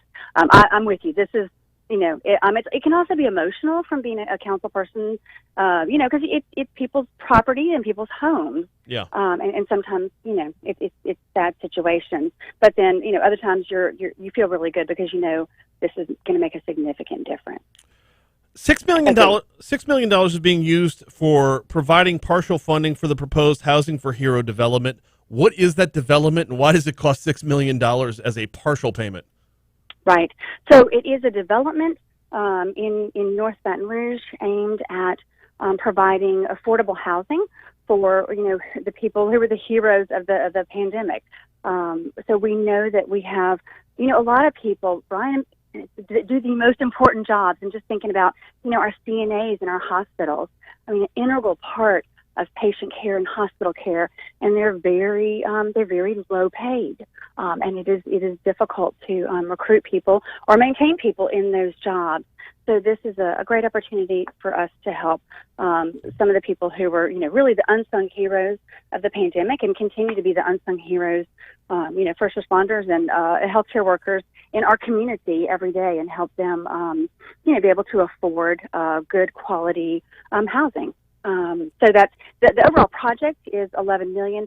This is a portion of the project. It'll be other investors for the remainder of the 11 million. So the city parish is just one of the investors in this project. So the other half, or the other $5 million, is set and ready to go as well. That is my understanding. Yes. Okay. Yes. So this was the gap funding to make this project come to life. Is what my understanding is. Yes. $73 million. I think you kind of teased at this at the beginning, but your favorite part of the spending, or what will be the most impactful part of the spending from what was proposed and agreed to last night? Oh, that's a great question. Drainage, I think, is, for my district, the thing that's going to matter the most. But, really, don't want to play down the investment in our police fleet, in our EMS, our fire, and the technology they're going to be invested in as well. I think they're going to really raise the level of our police enforcement, our law enforcement, and our first responders in the city parish as well. So, nice. Lots of good things to come. Yeah, and it's nice to get a windfall like this. It's going to be equally important, though, to make sure that we do see the ROI that we're expecting, and checks just aren't being written all willy-nilly. But that's for a later conversation right now. Right now, it's like Christmas morning, just unpacking fire trucks.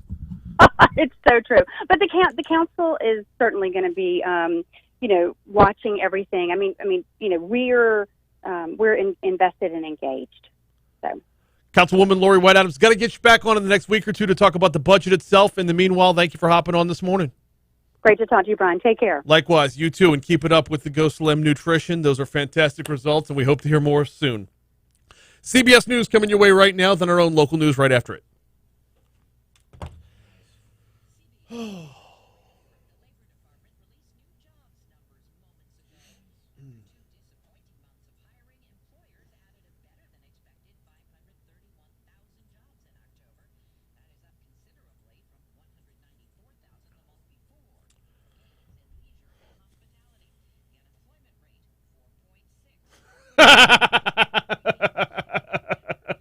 Stupid.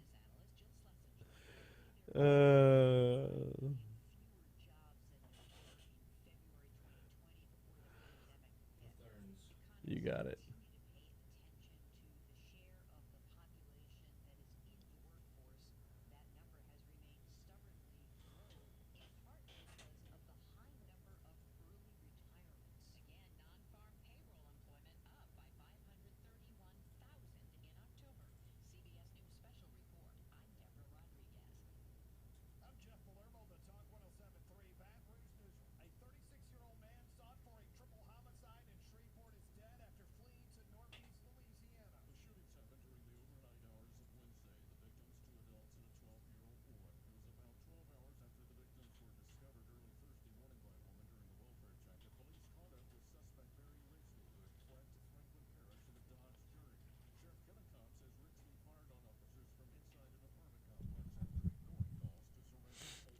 Byron says, for the record, I didn't disagree with you. Pets as possible vectors has always been a concern for scientists studying the virus.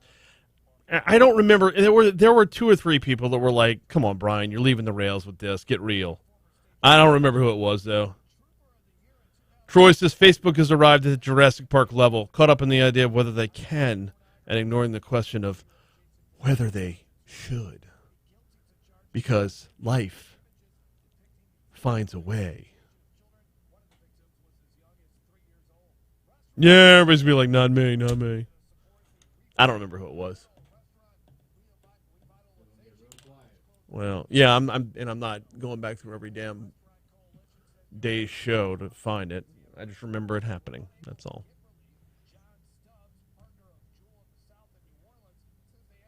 Hey, I found 4 more tickets to the Greater Baton Rouge State Fair. Anybody want to go? And can you get here before noon? You want them, Jake? It's this weekend. Yeah. All right. Hey, if somebody wants to keep Jake from going to the state fair,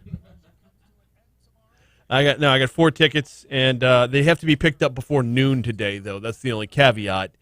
Is you'd have to be able to get down here like pronto.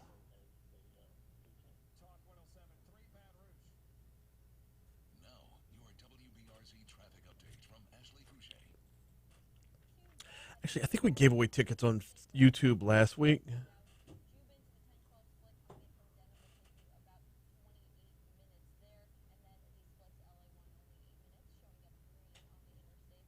I think we're on 10-foot goals.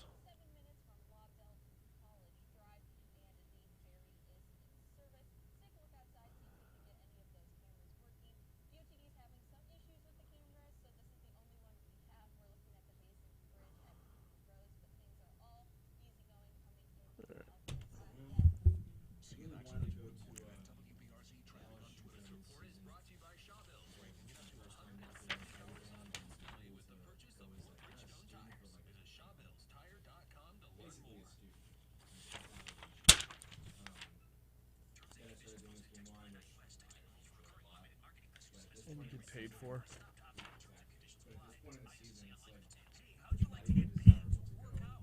Well, I assure you, if you went to one, you'd be able to leave and get over to whiskey. You'd be able to leave at the end of the third and get to whiskey and wine in plenty of time. Oh. You mean drunk? Yeah. You can just say that. So, I spent a very long time as a season ticket holder and tailgating and doing the whole thing. We gave up the season tickets when we first started having kids. And then we gave up the tailgating, I don't know, gosh, 7 years ago maybe? Sheesh. 6 years ago? Abby was 3. She's not. 6 years ago. So, I haven't missed it. And I've been working for LSU. This is my 4th year working, so I haven't physically been to a game in 4 years. Yeah. I don't miss it at all. I told you Matherns, right? Mm-hmm. Okay. They're stacking Muya on that as well at 52. You know what? I'm going to have a different hamburger today. What you gonna have? I don't know yet. So not a Diablo, not the onion one, because it was Onion Day or something. The welled onion. Yeah. I'm not going to have the welled onion. My normal's the double Diablo. Do they have like a breakfast burger, like a hangover burger? No. Dude, My wife Atlanta always, burger's best. I'm really leaning towards the hamburger dog. Hamburger dog? Hamburger dog. What? It is. Picture a double burger, but instead of the top patty, you've got a hot dog sliced in half. Interesting. Where's this dude at? No idea. Is he coming on at 7:40? All right, I got a couple minutes. I can get my Matherns read in. Go for it.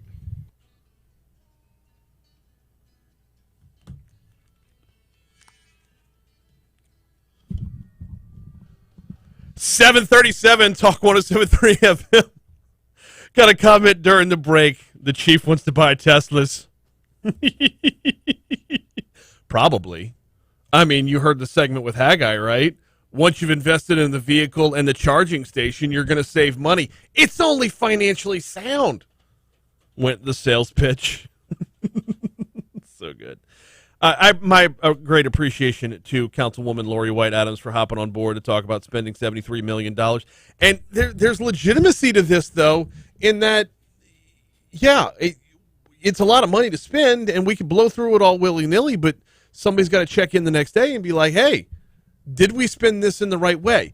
Because you don't want to spend $73 million worth of one-time dollars only to put it in the next budget and say, well, here's what we should have used it for, so we're right back to dipping into our tax dollars as well.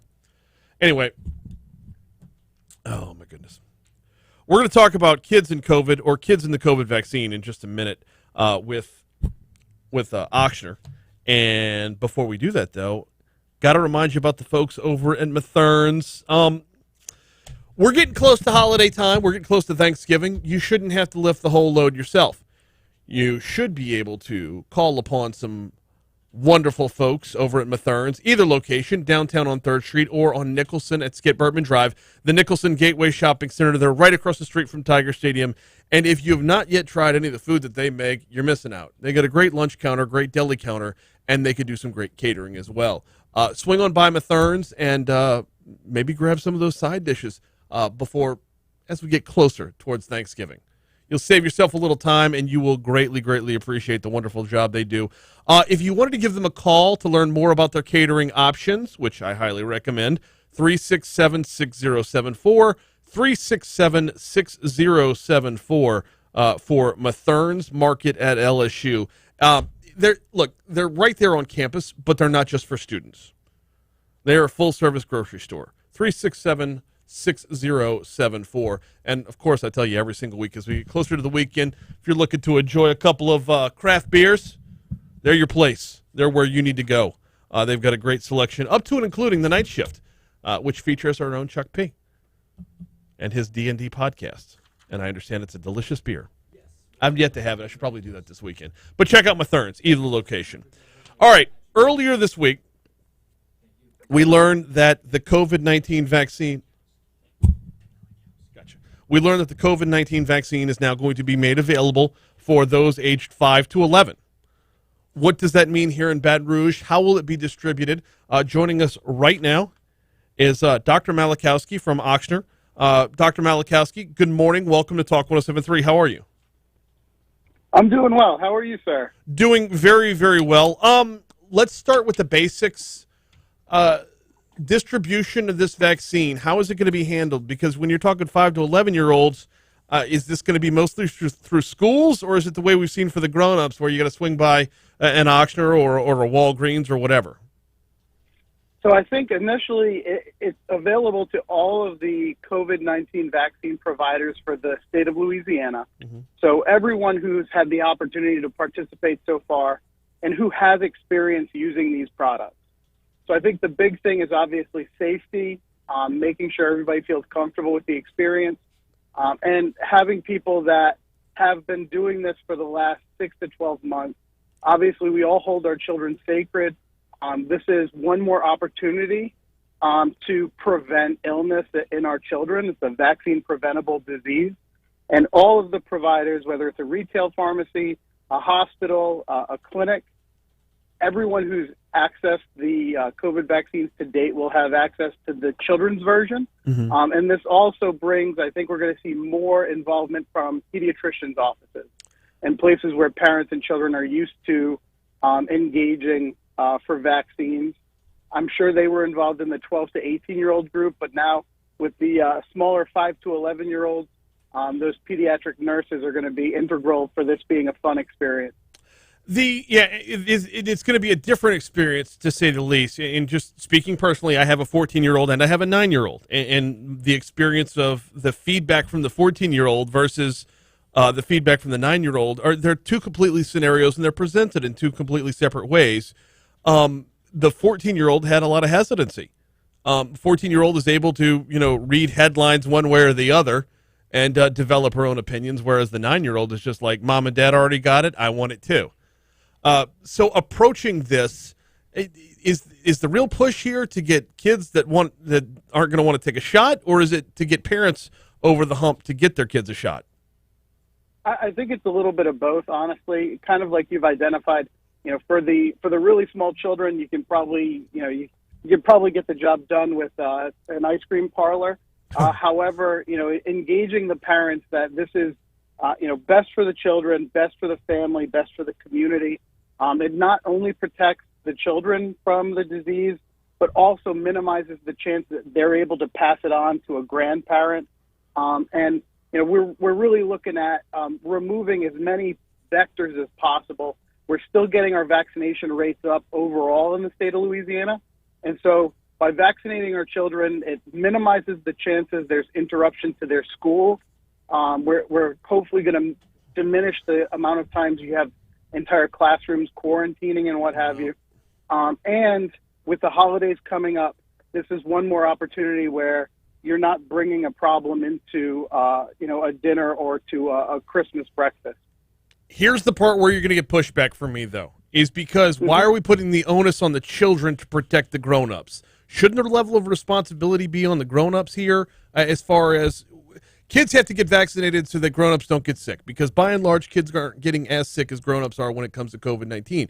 Shouldn't the level of responsibility be if all the grown-ups were vaccinated, we wouldn't have to worry about this? That's true. That's true. Unfortunately, with the vaccine, it's very good. It's 90% effective, but you are going to see that 10% of cases that don't appropriately mount a response, even when they did everything they were supposed to and they got vaccinated. Those rates are highest in our elderly populations where they're going to possibly not be non-responsive. A 90% efficacy rate is great, but it's not 100%. Right. And so for those people that are especially immunosuppressed, where you see that third dose, that additional dose in action, to try to make sure that they mount an appropriate immune response, it's just not going to take in 100% of the population. And so you can do everything right and still be underprotected. We're seeing some of those breakthrough cases. Yeah. And we're also seeing with each subsequent surge, the age of the person affected keeps coming down. So this latest surge that we're just coming out of, was a lot of 30 and 40-year-olds. Yes. If we can vaccinate in front of these surges and waves of unvaccinated populations, hopefully we can head off the next surge before it hits Louisiana. What makes a kid's dose a kid's dose? A kid's dose, just like a kid, is a little bit smaller. So the adults are getting 30 micrograms per dose. It's 2 doses 3 weeks apart. The children's dose is 10 micrograms 3 weeks apart. Why? Why does it need to be smaller? So this is pretty traditional in pediatric medicine. They studied all sorts of doses when the product was coming to market. And this is the perfect balance between safety and efficacy. The patients will mount the appropriate immune response, but you don't need to give them too much so that, there aren't the side effects that we see, feeling under the weather after you receive the vaccine. That's appropriate. When you feel a little blasé after you get it, that's your body actually mounting an immune response that's good. But we obviously don't want that to go over the top, because that's one more reason people will try to avoid the vaccine. Dr. Matthew Malachowski, Malachowski is our guest this morning. We're talking about COVID vaccines in 5 to 11-year-olds. Are we going to see the point where distribution ends up in the schools? That's a good question. I'm health system based. I'm not sure if the Louisiana Department of Health is engaging directly to schools as providers. Unfortunately, I'm not really qualified for that answer. We'd need to go to our colleagues at LDH and the state level, and they've been fantastic to work with. I know they've got some very robust distribution plans, but I'm not sure about schools from a provider standpoint. That deep exhale at the beginning of your answer said it all. I mean, you basically are saying, I hope not.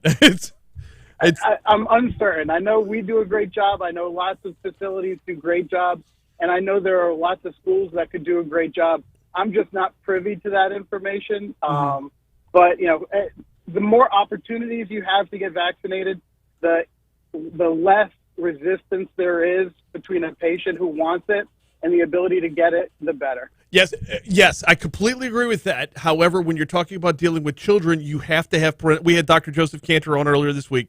You have to have parental consent. That is the law. And the more you open it up to have kids when their parents aren't around, the more you open yourself up to liability on that end. Not you per se, but just in general. So y'all are walking a pretty fine balance with getting this out there versus keeping this under wraps because it is kids. Doc, I got to ask you about ideal goals versus realistic goals and timelines. What kind of level of distribution are we talking about? What kind of percentage of 5 to 11-year-olds are we talking about, like, let's say, before the end of this year? Oh, that's a good question. My crystal ball, unfortunately, isn't that shiny. We, at Ochsner Health, we have ordered a good amount of vaccine. We are already administering it in select locations, and we are going to continue rolling to additional locations across the state and Gulf Shore, Mississippi. It's hard to say because this is the beginning of this vaccination process. The number of providers and the possible vaccine hesitancy, we plan for the best and provide it, and then we see what uptake looks like, and if we can provide additional information to improve those rates through find folks like yourself, we'll attempt to do that. But I would say it's a little too early to tell. Can we have a comp by looking at 12 to 18-year-olds and how receptive they've been? We could. But like you said earlier in the show, the 12 to 18-year-olds, they've got a little bit more opinions. And I think, I don't know if it'll be apples to apples, but I think it'll be a good canary in the coal mine. Well, as it moves forward, y'all have an open door over here. Whatever we can do to help get the word out, we absolutely will, especially when it comes to something that involves parental consent, as this does. And it is important to get it right, which is why you're on this morning, to make sure the information is up to date and accurate. He is Dr. Matthew Malachowski. I can't tell you how much I appreciate the time this morning, man. Excellent. Thank you, and good luck. Thank you, and to you as well, as this is opened up to 5 to 11-year-olds as of now. There's going to be a deliberate effort to make sure information is coming from medical professionals when it comes to this, and not like rumor mill and Facebook groups and the like. 7:50, time for Your Money Now.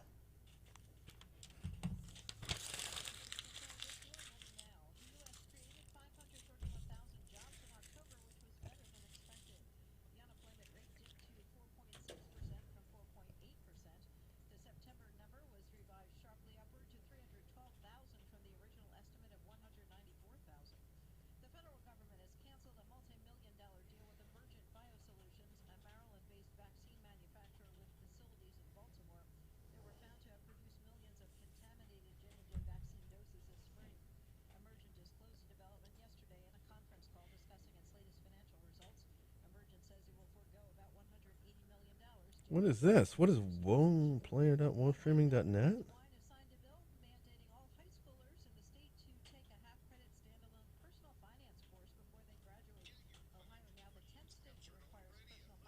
Oh, she linked back to our app. Look at this.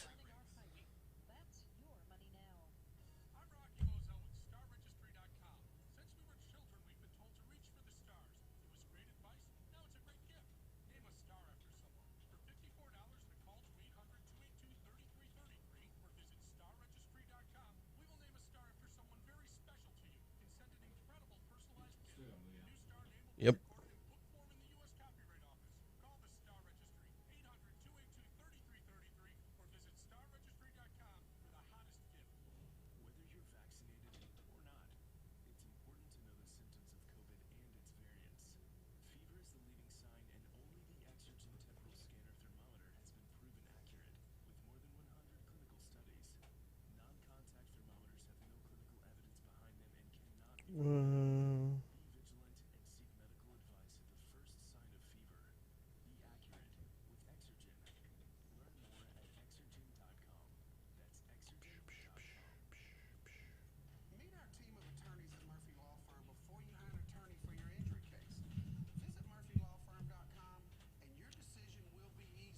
Oh, so yes, it's the same mRNA vaccine. I don't have a list of ingredients in front of me. I apologize. It's a 1/3 dose, though. That's the only difference. It's at 1/3 the size of the dose. I was hoping he would go into. I don't think they're going to mandate COVID vaccines in schools yet. No, let me rephrase that. I think a large number of people will already be vaccinated before that happens.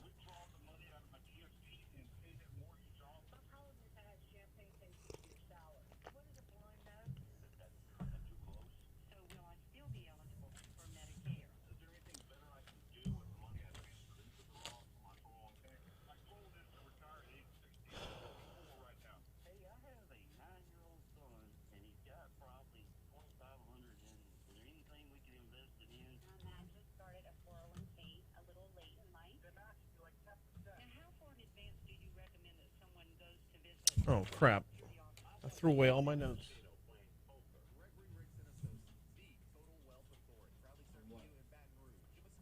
On childhood cases.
off instantly with the purchase of 4 Bridgestone tires. Visit ShawbillsTire.com to learn more.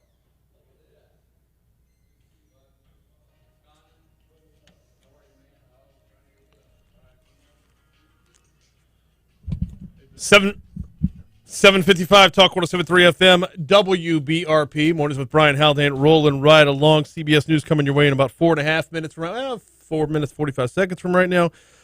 We're going to dive into the outside in just a second. I do have to ask you what you're doing for lunch today and if I can interest you in a burger. I was talking during the break earlier. Got to have a burger today. I've been craving Mooyah for some time now. It's time for me to get back over there. But I got to vary. I got to get off of what I'm used to. I'm a double Diablo guy, right? I love the spicy of the double Diablo coupled with sweet potato fries. So I get that spicy and sweet combo. I dip sweet potato fries in honey. Oh, next level. I want to step away from that today, though. Try something different. I'm leaning towards the best case scenario. No, it's not best case scenario. It's best queso scenario. They've got queso right on the burger, along with onion strings, and, of course, all the freshly cut vegetables for the ingredients, the certified Angus beef, the freshly baked potato bun. You can get it at either location of Mooyah, Segan Lane, just north of Industrialplex, or Blue Bonnet at Highland.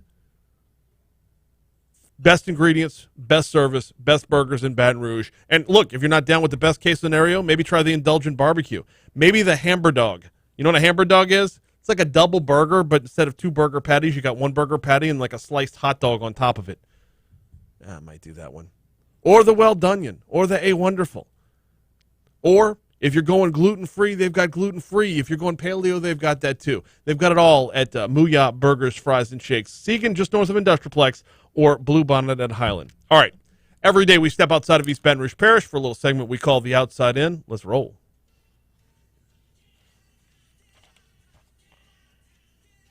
It's time to step outside of East Baton Rouge and get inside our surrounding parishes. About time for me to be hitting the old dusty trail. Really explore space this time. I mean, really. Yeah. Explore the space. The Outside In, presented by Wbrc Lake. With 6 locations and extended hours to fit your needs, Wbrc Lake has got you covered. Schedule online now at wbrclake.com.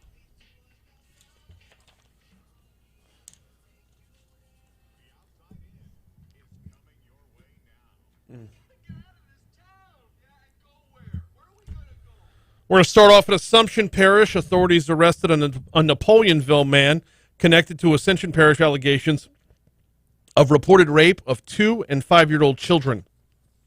According to a news release from the Assumption Parish Sheriff, Leland Falcon, deputies charged 26-year-old Lane M. Barra of Highway 402 in Napoleonville on charges of first-degree rape against 2 female children.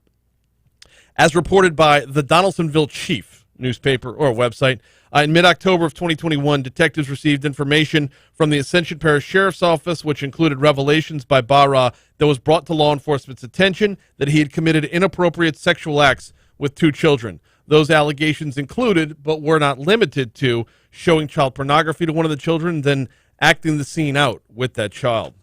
Over to Livingston Parish, where, according to the Advocate, the school board agreed to bump up 5 administrators to a pay scale for people with master's degrees, despite a tense misunderstanding with the superintendent, who said he was under the impression he had the authority to approve the assignments without a vote. Thursday's approval comes several days after Livingston Parish School Superintendent Joe Murphy admitted in a public meeting he had reassigned several administrators to higher-paying positions in line with their degrees without board approval. He needed board approval. Last night, he got it.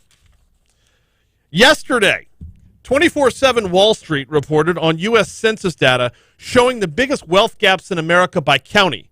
Louisiana had one parish ranking pretty high on their list. And when I say pretty high, I mean number 1 on their list. East Carroll Parish came in at number 1. Orleans Parish wasn't far behind at number 9 on the list. 8 Louisiana parishes made the list, including in our own list, made the top 50, including in our own listening area, Point Capee. Closing out in St. Landry Parish, where, according to KLFY, a number of teachers are looking to move out of the district following a school board vote to extend the superintendent's contract last night. Over a dozen educators in the parish showed up to voice their concerns about the superintendent, but ultimately they say their concerns were dismissed. They're actively seeking other jobs as we speak. That is the Outside In presented by BRPT Lake. Here comes CBS News. Protect your retirement. Visit safemoney.net. It's 8 o'clock. WBRP, Baker, Baton Rouge, The rest of 98.1 the HD3, Talk 107.3 FM. there's no explicit live date listed, so it's not your discretion.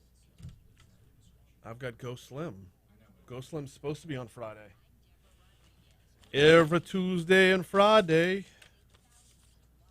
no ghost on. All right, then. I got a bunch of promos to read as well. We're getting stacked up on promos again. It's nice.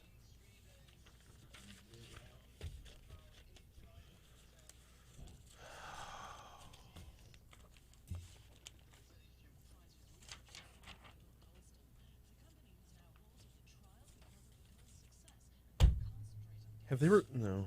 Shit.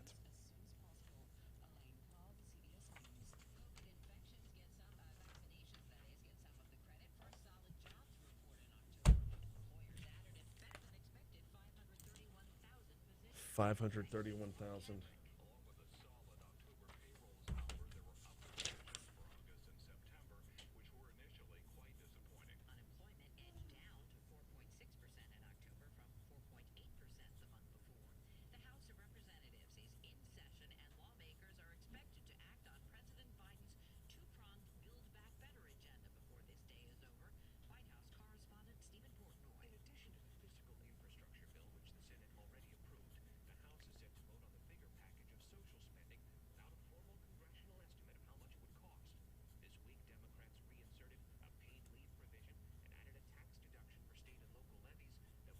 All right.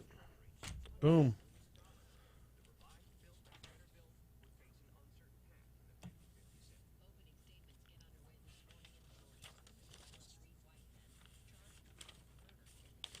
Murder?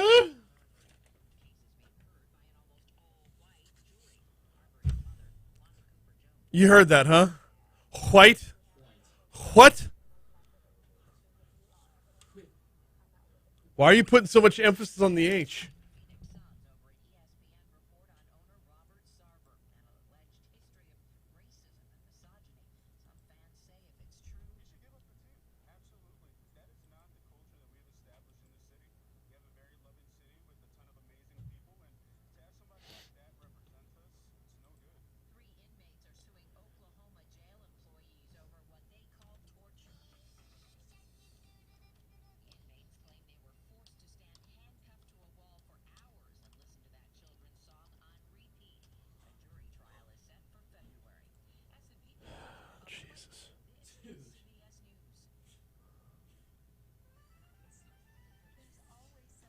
What?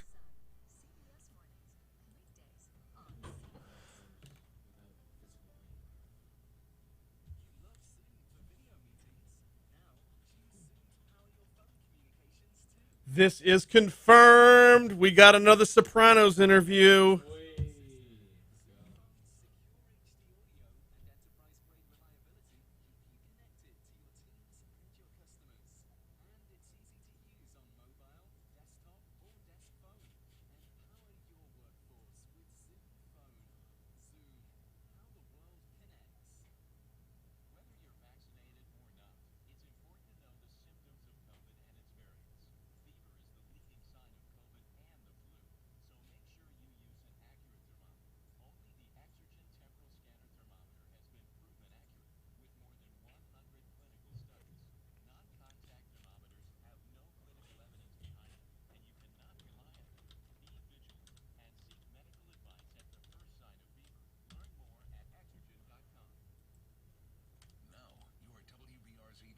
All right.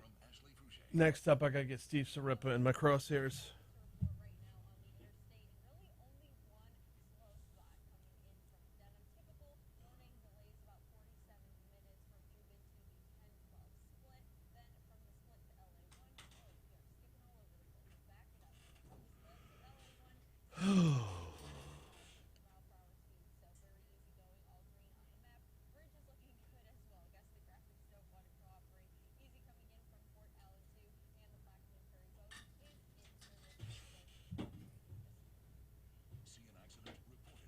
Hey, Byron says, using my tickets this weekend for the Greater Baton Rouge State Fair.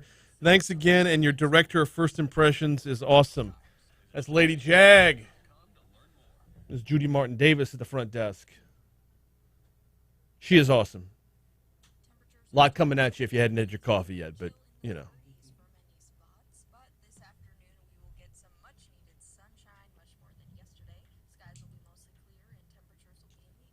By the way, next Thursday at 8:40, Max Casella joins us. If you don't recognize the name Max Casella, I will tell you he was Benny Fazio in The Sopranos. And before that, what was his name?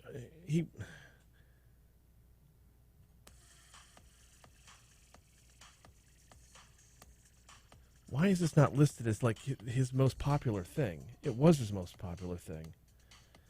He was Doogie Howser's neighbor.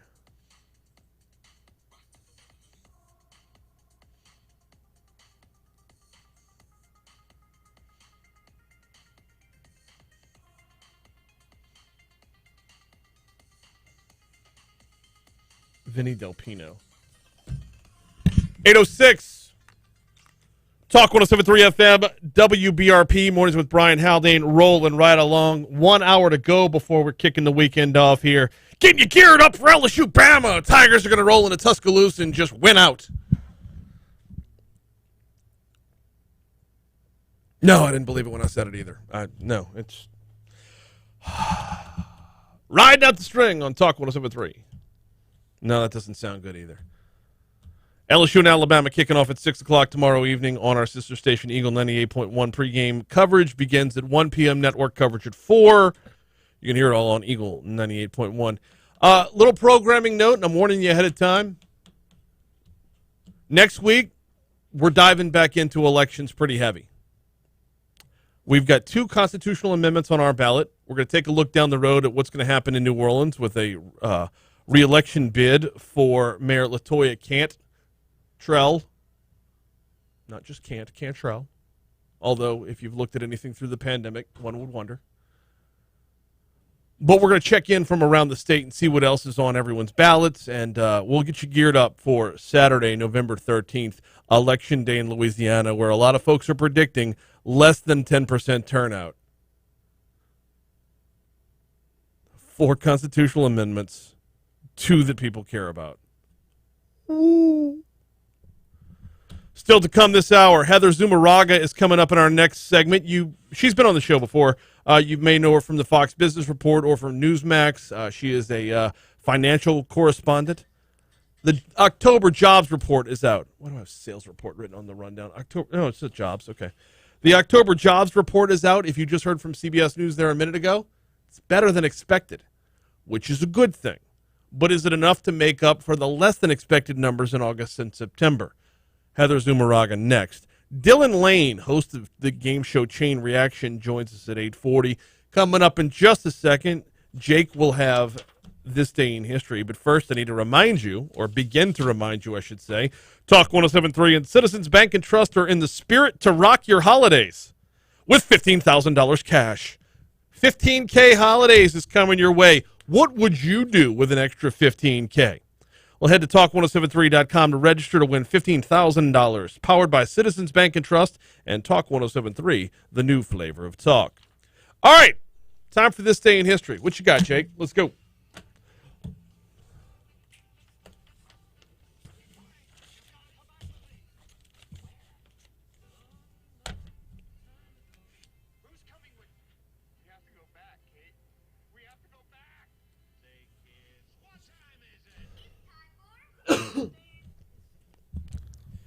I hope you're ready because we got a lot. We do. A whole lot. Oh, we got a lot.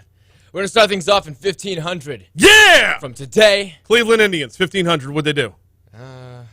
What'd they do? All right, fine. From November 4th to the 6th, astronomer Copernicus observes a lunar eclipse in Rome. What? Good on him, man. Gotta love you some Copernicus. I wasn't expecting to start with Copernicus this morning. I kind of put that because of what's coming up next is just bizarre. 1605, the gunpowder plot.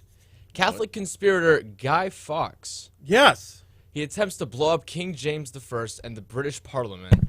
I love that you're just learning about this. Are you just now learning about this? Kind of. Let's just say, yeah, I am. Plot discovered, Guy Fawkes caught, tortured, and later executed along with 7 others. Celebrated ever since as Guy Fawkes Day, where his effigy is traditionally burned on a bonfire accompanied by fireworks. Guy Fawkes Day is incredibly intriguing. Remember the 5th of November. Have you seen V for Vendetta? Whole movie's kind of a tribute. I've been meaning to. Yeah. All right, swiftly moving on. 1639. First post office in the colonies is set up in Massachusetts. Okay. Same. Yeah. 1933. Chicago Bears 30-game unbeaten streak ends to the Patriots 10-0. Yeah. I'm assuming that's football. I don't know. Some franchises. So, and that's the weird thing is it's switch 1933, names. So 10-0. That could just as easily be a baseball score, right? But imagine losing a 30-game unbeaten streak 10-0. It was football. Yeah. Okay, that's what I thought. 1935. Parker Brothers launches the board game Monopoly. Little known game. Little known game? Maybe you played it. You heard about the Games Hall of Fame or the Toys Hall of Fame made their inductions today or announced their inductions today? So? Yeah. The American Heritage Girl doll. Can't say I played with dolls when I was a kid. So. We had to get one for our daughter. It's remarkably expensive, and the accessories will break you. But sand made the list. Sand. As in, like, on a beach or in a desert. Sand made the list. Interesting. Yeah. Moving on. Sand. 1946, John F. Kennedy elected to U.S. House of Representatives. 1946, you said? Yes. Okay. 1955. Ah, yes. This is the one I've been waiting for. Montreal's Jean Beliveau scores the second fastest hat trick in the NHL in a 4-2 win over Boston. Is that what you had? No, actually. Oh, damn. 1955. The date returned to in Back to the Future by Marty McFly. Yeah, that would be bigger. Yeah, just a little bit. 1967. 67. New Orleans Saints' first NFL victory. I had that one. Beat Philadelphia Eagles 31-24. Who dat, baby? Yup. 1971. NBA's LA Lakers starts a 33-game consecutive victory streak. Notable players include Elgin Baylor, Wilt Chamberlain, Jerry West, and Pat Riley. Excellent. 1981. Former Dolphin Mercury Morris is sentenced to 20 years for drug trafficking, conspiracy, and possession of cocaine. Can you believe a one-time Dolphin did that? Cocaine? Miami? The 80s? I'm Dolphin? baffled. Like a dolphin did that. That's crazy. But he's not a dolphin anymore. It's like, what is he? What? Oh, you mean like an actual dolphin? Yeah, it's like a dolphin. No. Like, is it the team? It doesn't say. A Miami Dolphin. Nah, it's a dolphin. It's a Miami Dolphin. 1996. You might like this one. Yankee shortstop Derek Jeter is the unanimous choice as Rookie of the Year. Excellent. 2015, Collins Dictionary name Binge Watch the Word of the Year. Not really surprising because, well, since then streaming has been kind of the biggest thing and everyone loves to binge their favorite shows. Binge Watch Word of the Year. That's all the historic events I got for you. 2011. This day in 2011. What happened? Drew Alleman kicks a 25-yard field goal in overtime to give top-ranked LSU a 9-6 win over Alabama in the game of the century. One can only hope we replicate that action tomorrow. If it does. Can you imagine 9-6 in today's SEC? No. No. Birthdays. Yep. OBJ turns 29. Future New Orleans Saint, Odell Beckham Jr. I kind of hope so. Dude, I didn't want it at first, but the more I hear about it, the more I want it to happen. My head and my heart are pulling me in two different directions. No. You got to align those because he's coming home. I got to make up my mind one way or another. Yeah. Kris Jenner, 66 years old. Kevin Jonas, 34. Okay. Tilda Swinton, 61 years old today. Interesting. And Sam Rockwell is 53. All right. You got any birthdays for me? Bill Walton and Javi Lopez. Very nice. No deaths to report. Let's get right to the holidays. National Jersey Friday. Like sports jersey. Yeah. Interesting. National Redhead Day. National Love Your Red Hair Day. Cool. That sounds redundant. Love Your Lawyer Day. We'll call Franz. Fountain Pen Day. Okay. I got 2 right next to me. Bonfire night. Those are ballpoint pens. Mm-hmm. Not Close a enough. fountain pen. Okay. It's a pen that has ink. American Football Day. All right. That is this day in history. We are super late for a break. Jobs report is out. The numbers look good, but are they making up ground that was lost in August and September? We'll talk with Heather Zumarraga next. Hey, Heather. Good morning. Hey, it's Brian. We just went in a break. We're running a little long in the first segment. I had a spot to read on the front end, so I apologize, but we're about a minute and coming back, okay?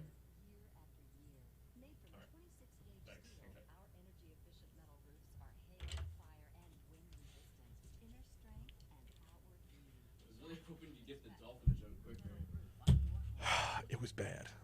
It was bad. If I was a good comic, I would just stand up for it.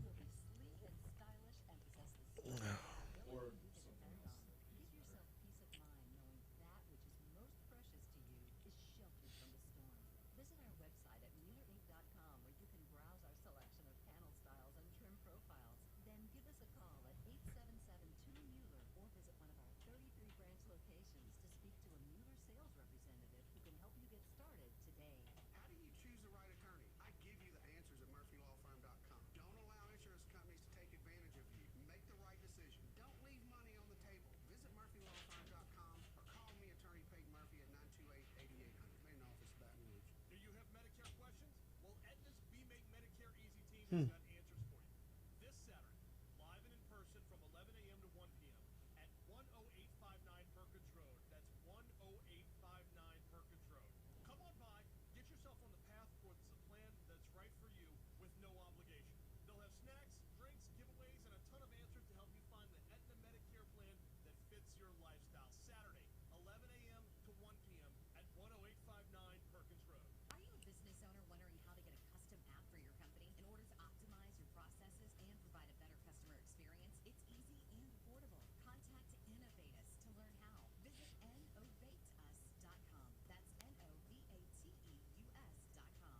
Now, your WBRZ traffic update from Ashley Fouché. Keep it going. There are no crashes to report right now on the interstate, and really only one slow spot coming in. 7. Typical morning delays about 47 minutes from Convincing to Split, then from the Split to LA1. Whoa, you're all over the place. Back it up. From the Split to LA1, 7 minutes there, 60 mile per hour speed, so very easy going, all green on the map. Bridge is looking Oh, no. don't want to cooperate. Easy coming in from Fort Allen too. Mason Smith is out now, too. He's been on crutches since Tuesday. Yeah. Nobody. At a certain point, you just say we're not going to play. Just let your walk-ons go and they'll learn more.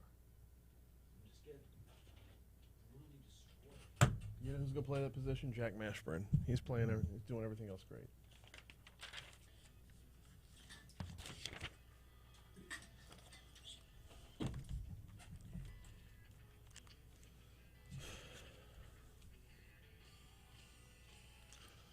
(8:18) Talk 107.3 FM WBRP. Hour 3 of Mornings with Brian Haldane rolling right along. So the October jobs report is out.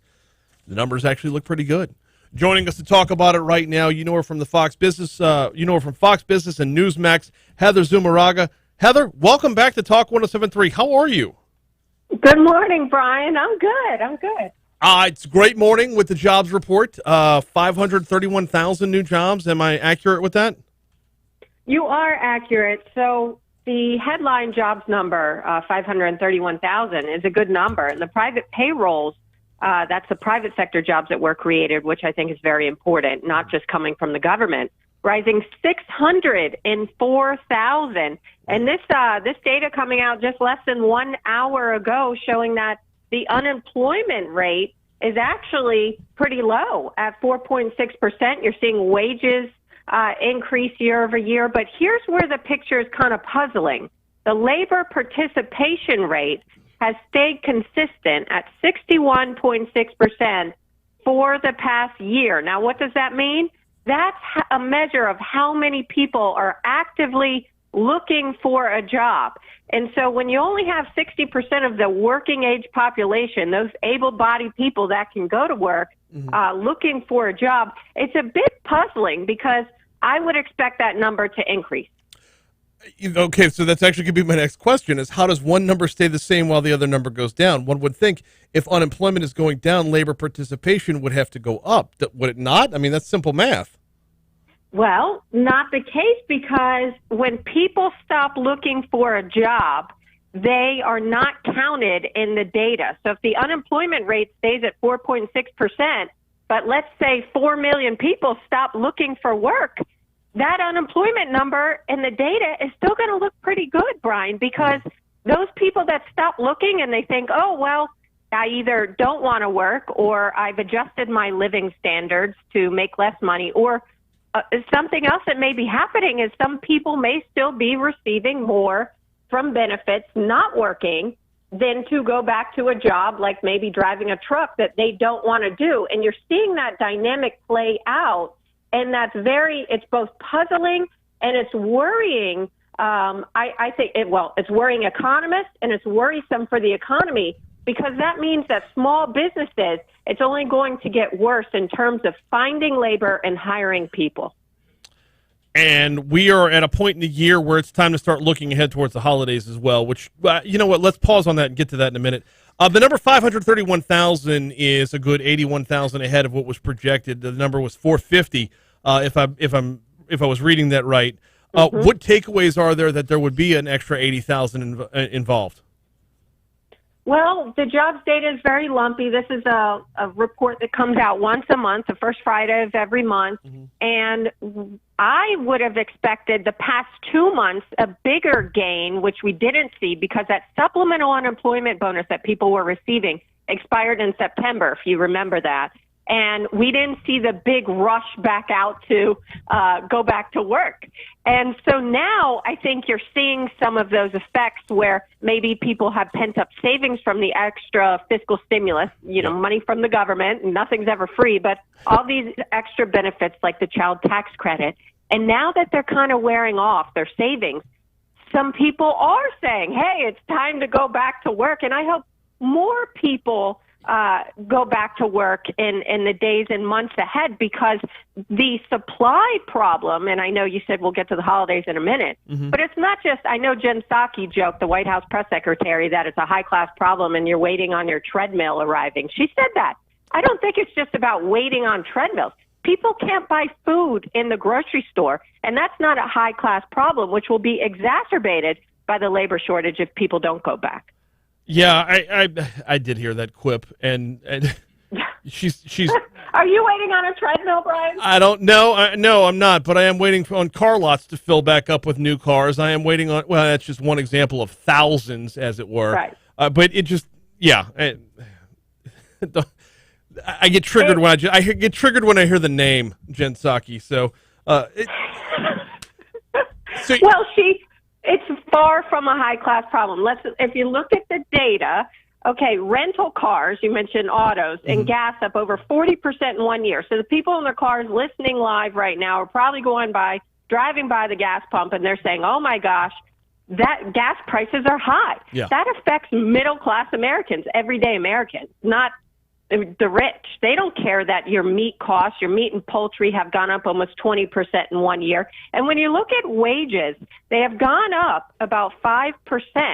And we see that in the unemployment data, again, that just came out.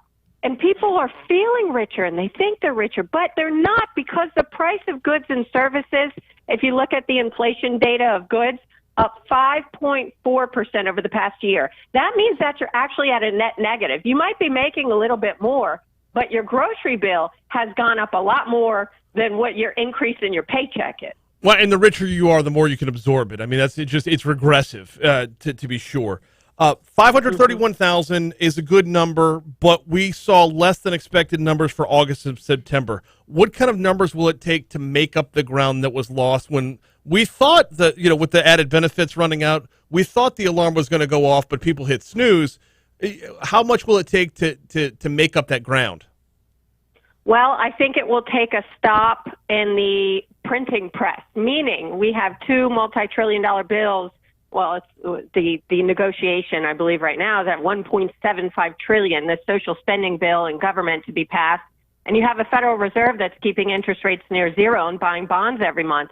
And until those two dynamics are no longer in play, and if people are making, again, the more or about the same or even a little less and going to a job that they don't like, the end result is they're staying at home. And so the answer is it's going to take millions to get us back to where we were pre-pandemic. Unfortunately, it's such a big number. There are 10 million job openings right now that desperately need to be filled. And when small business has to compete with the federal government, which is what's going to happen if these infrastructure and social spending bills pass, that they can't compete. When you look through this data, also the report this morning shows that big corporations are doing much better than small businesses because something called wage push inflation is companies are having to hire more people and pay more for that. At the same time, the cost of goods, as you know, is really heading higher, and that's a double whammy on small businesses. Inflation is really a hidden tax on Americans.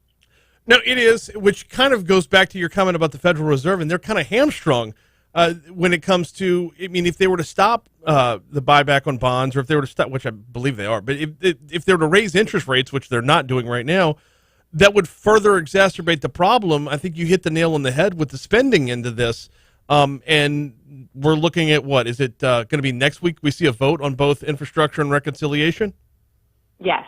And you made a good point about the Fed. So they're still buying bonds, but yesterday the Federal Reserve reported that they're going to reduce their bond buying purchases at about $15 billion per month. And if you're wondering why does that matter, if you don't follow what the Fed does, it does matter because some of those assets that they're buying, outright buying, our government, are what's called mortgage-backed securities. If you recall, during 2008, that's what we did to prop up the housing market. The housing market, look around. I don't know how it is in Louisiana, but is in no jeopardy of a recession. I mean, prices are skyrocketing. They're unaffordable. If you don't own a home, rent is unaffordable, and it's too expensive to buy one if you can find one for sale. And so it's a good thing that the Federal Reserve is reducing their bond buying purchases. That was big news. But they are keeping rates near zero, and that also exacerbates the inflation problem. Got just a couple more minutes with Heather Zumarraga. You know her from Newsmax and Fox Business, but she's joining us now to talk about the October jobs numbers, 531,000, your base number. Let's set the table for the holidays a little bit because you talk about the expiration of the extra $300 or the not supplemental stipend. bonus. I wanted to say stipend. Supplemental was what you're going with. Normally around this time of year is when you start to see folks get hired just for the holiday season. A lot of seasonal employment comes around this time of year. Without seasonal employment, there's a lot of expendable income that's not going to enter the market at all. What we saw in October, does it set the table for a strong November and December for Christmas spending? For Christmas spending, yes. I mean, so that is part of the confusing part of the puzzle when you look at this data is that although people aren't working, some of them do have Americans pent-up savings from either the supplemental bonus or maybe they haven't been paying rent and they have that saved up over the past year. Remember, we had the moratorium on evictions. So there are a lot of different reasons, but there is a ton of liquidity out there. But here's the problem. Just because people are feeling richer does not mean that they will actually spend more because there may not be goods and services to spend on. I don't know if you've been to the stores recently, but the shelves are empty. And everyone from the White House to the National Retail Federation is saying, order your Christmas shopping, your holiday shopping goods now. And now may even be too late because there's no way you'll get them on time. You've got all the ships stuck off the port of Long Beach. They can't, so the goods are there. It's that they can't process them, that the containers are stacked so high, there's no one to move the containers and get the ships in and out. And then once you move the containers and load the trucks, there's no one to drive the trucks from point A to point B. And the Biden administration has said it will work with UPS and FedEx to work 24/7 on these out on these ports, for example, the Port of Long Beach in LA, where most of these goods and services goods pass through. And you know what? That's going to cause, though, UPS and FedEx to have to pay more out. The federal government isn't going to supplement what they're having to pay out in wages, their costs, that additional cost. So supply chain issues are really exacerbated by this labor shortage. It's a broken supply chain, and all of this spending is only going to exacerbate that situation. You and me, let's go get pirate costumes and storm a bunch of barges off the Pacific coast. We'll make a mint, Heather. I think more than 50 cargo ships are waiting out there right now. Why are we not seeing real-life pirates yet? I don't understand it. Their treasure is just sitting there. She's Heather Zumarraga from Newsmax and Fox Business. Thank you so much for the update and the information. We'll talk to you soon. You got it. I hope it gets better. Thanks, Brian. Absolutely. You too. Thanks.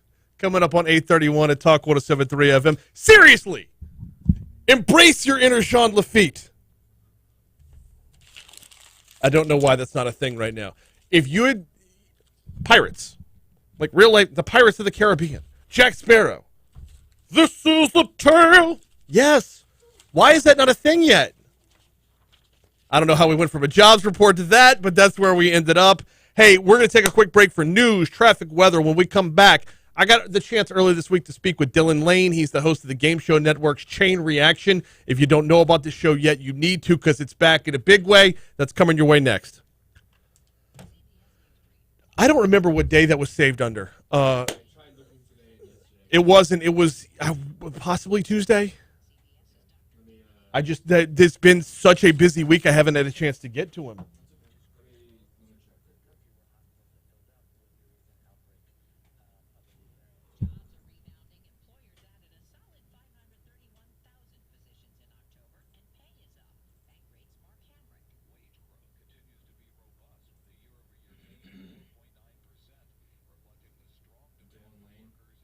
Yeah.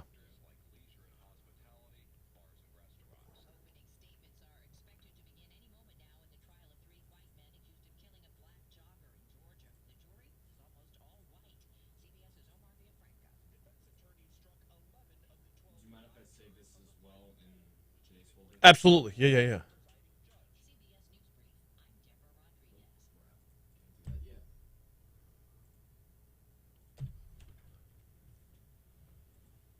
Oh, yeah.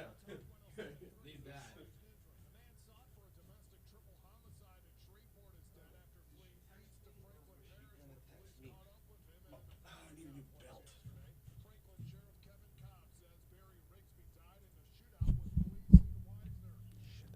As soon as this news is over with, reboot the computer and open it all back up again. You haven't had to deal with this problem yet. Did you play other audio outside of Adobe Audition from the Adobe Audition computer? I didn't have it saved onto Adobe Audition in time, so I just played it with his own website. Okay. Maybe it's just that. Yeah, any audio you hear on there has got to come out of Audition, or else it sounds like Jeff is having a stroke. Which, right now, it sounds like Jeff is having a stroke. That won't happen again. No, there's no way you could know.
Oh, my word.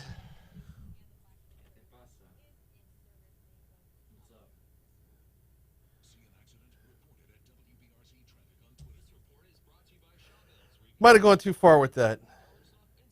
Taking a legit financial reporter and asking her to dress up as a pirate with me. That might have been a bit much. I don't care. She's good.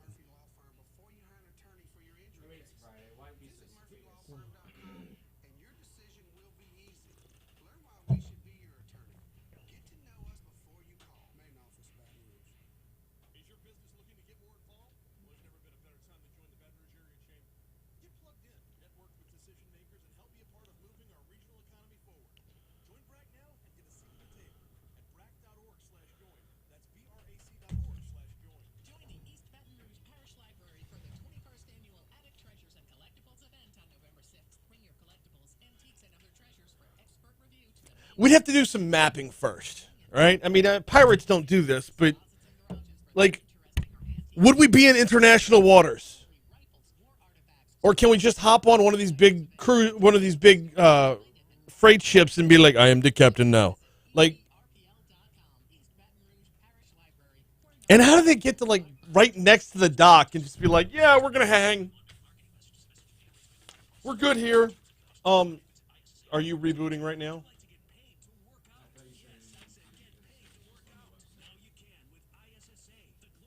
Listen to it in queue.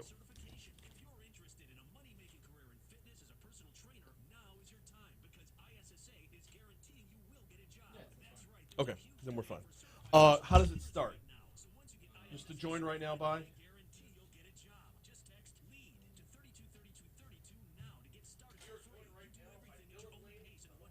Dive right back in.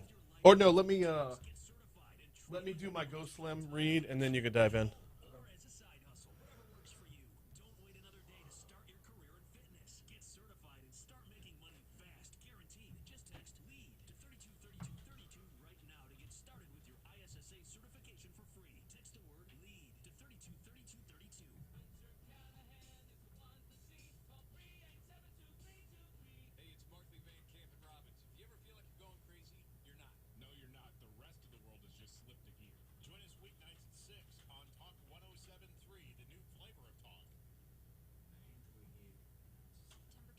What?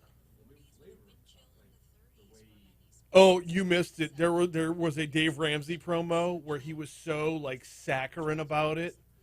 It wasn't intentional. You give Dave Ramsey 100 reads, he's gonna slam through all of them. But like, he's like the new flavor of talk. It's like, Dave, you want to hit that one again? No problem. Better than I deserve.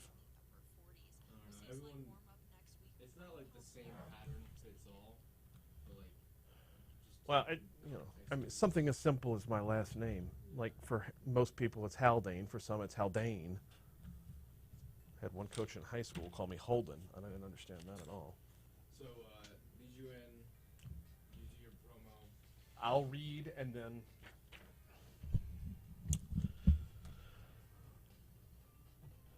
So the Game Show Network is coming out with a lot of really great content. Some of it brand spanking new. Some of it a reboot of older stuff. Chain Reaction is a reboot of an older game show. In just a minute, we're going to hear from Dylan Lane. I got the chance to speak with him earlier in the week. Chain Reaction is back. And Dylan, interesting story here. He's not a full-time game show host. We'll dive into it in just a minute. I do need to tell you about the folks over at Go Slim Nutrition. 763-9600 is the phone number. 763-9600. The holidays are just about upon us. And while Thanksgiving dinner is going to cost more than it ever has, you know that the holidays are a time where you start to pack on a few pounds. Now is a really good time to get out in front of the game and start adopting some healthier lifestyle, start losing some weight. I'm heading over to Go Slim after the show this morning for my weekly weigh-in. There's a decent chance that when I step on the scale, the first number I'm going to see is a 1. Out of the 200s. Out of the 200s! It's a good feeling. I'm down well over, more than 55 pounds at this point. Got a couple more to go for my goal weight. Probably going to revamp the goal weight again because I've already moved it down 3 times because I keep hitting the goal weight and I want to keep going. And that's the way it works with Go Slim. It's a program where you're not just eating diet food. They're adapting it to your lifestyle. We heard from Councilwoman Laurie White Adams earlier in the show, who's down 10 pounds in 5 weeks. It's not like some ridiculous drastic diet. They work within your lifestyle, and they can work within your lifestyle as well. GEAUXSlimBR.com is the website. 763-9600 is the phone number. The Jumpstart plan is still available right now. Get yourself in line to be ready for the holiday season. That, if you want, just swing by. They're on Bluebonnet at Perkins Road, right next door to Rouse's. I'll be there at 10 o'clock this morning. I'll introduce you to Vicky and the rest of the team. I'll buy you your first box of bars. Come on by Go Slim Nutrition today. We are joined right now by Dylan Lane. He's the host of the Game Show Network's Chain Reaction. Chain Reaction is back. Dylan, welcome aboard. Welcome to Talk 107.3. How are you, sir? I'm doing well, Brian. Thanks for having me on the show. Excited that season 2, season 2. If you count the seasons I did 15 years ago, I guess this is season 4. I'm not really sure. It's a testament to how cool of a game show it is that they'd bring it back for a new iteration. For those that weren't familiar with it beforehand, explain Chain Reaction. It's kind of like a before and after puzzle with many, many links to it, if I've got that right. Yeah, I mean, the basic overview is you get 2 teams of 3 individuals competing to see who can win the most money. And they win money by completing a chain of words with multi-part pairs. So just as an example, if you had to connect the word Charleston with the word story, and there were 2 blanks in between, it would maybe be Charleston shoe, shoe toy, toy story. So they have to guess, and they get 1 letter at a time in the word, and that helps them to guess the correct answer. And a lot of the fun comes from some of when you're not looking sequentially. If you're looking from one end to the other and not looking at it one at a time, it can kind of leave the rails a little bit. Yeah, we had there was a great episode that'll be on this season where a grandmother essentially said something related to sex in one of the chains, and it was not the right answer, but it was hilarious that she put that out there. It was a very like a Betty White sort of moment, you know. As a game show host, what do you do in those moments? I mean, do you just embrace it and walk into it, or you just try and dust it under the rug and move on? Oh yeah, you just reach your arms out and give that one a big hug, because that is just amazing. I mean, personally, as a person, not necessarily as a host, I would embrace those moments anywhere. I think those are what make the day exciting and fun. You know, if somebody does something, oh God, I love that. That's awesome. So, Chain Reaction is back in a big way, and this is something that I got caught up on very recently. It first came around in 06 to 07. What brought it back? I have no idea, honestly. When I got a call last year from somebody at the Game Show Network, and they asked me if I was interested in hosting the show as a reboot, I honestly thought that somebody was playing a joke on me. I've got a group of high school buddies that all still get together and still communicate, and I thought that they had maybe paid somebody to play this joke on me, but it turned out to be real. I don't know why it happened, but I'm grateful that it has happened. It's been a lot of fun. How does one get into being a game show host? I mean, is this something you auditioned for? Is this something you aspired for? I mean, there's a certain level of personality you've got to bring to a different group of contestants every single time. How do you attain those qualifications? I have always enjoyed engaging with people, whether it was when I was young in our church family, or whether it was in the community that I lived in, or growing up with different mentors or professors or coworkers that I had. And I've always thought that people's lives are very interesting, and I've always been interested in that. And so I think as a host, that's helped me to engage with a variety of different people. So I'm not sure you can train that. If you could, I guess it would be just training yourself to ask questions and be a good listener to people that tell you the story of their lives. We're talking with Dylan Lane for another couple minutes. He is the host of the Game Show Network's the reiteration of Chain Reaction. So when you bring the show back, the level of stakes, the level of prizes, where are we at? What can folks win? So this year we've had actually several winners of the grand prize, which would be $10,000. That's the final round. They could win $10,000. But in addition to that $10,000 prize, they've accumulated money over the course of the regular gameplay, and so they've left with $13,000, almost $14,000, which is one of the great things about being a host is that you get to give away other people's money. I mean, at the end of the day, it's great to see people win money and the excitement on their faces. That is a nice position to be in. You're never gonna be the bad guy. You're always gonna be the good guy in a situation like that.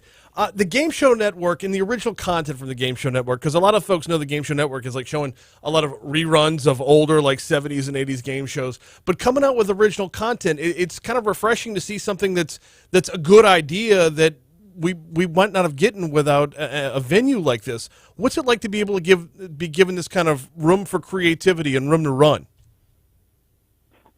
Well, I will tell you, Brian, that it's actually my role as the host of Chain Reaction is a lot of fun because at the end of the taping, I get to go back to my regular job as an engineer with GE, and so as part of hosting Chain Reaction, I have sort of little or nothing to lose, and so when I say, I'm not afraid that I might lose my job next year as a host because I know I'm going to keep working with GE. So that's been very liberating. It's like having two jobs. Brian, you have any other jobs besides being a DJ?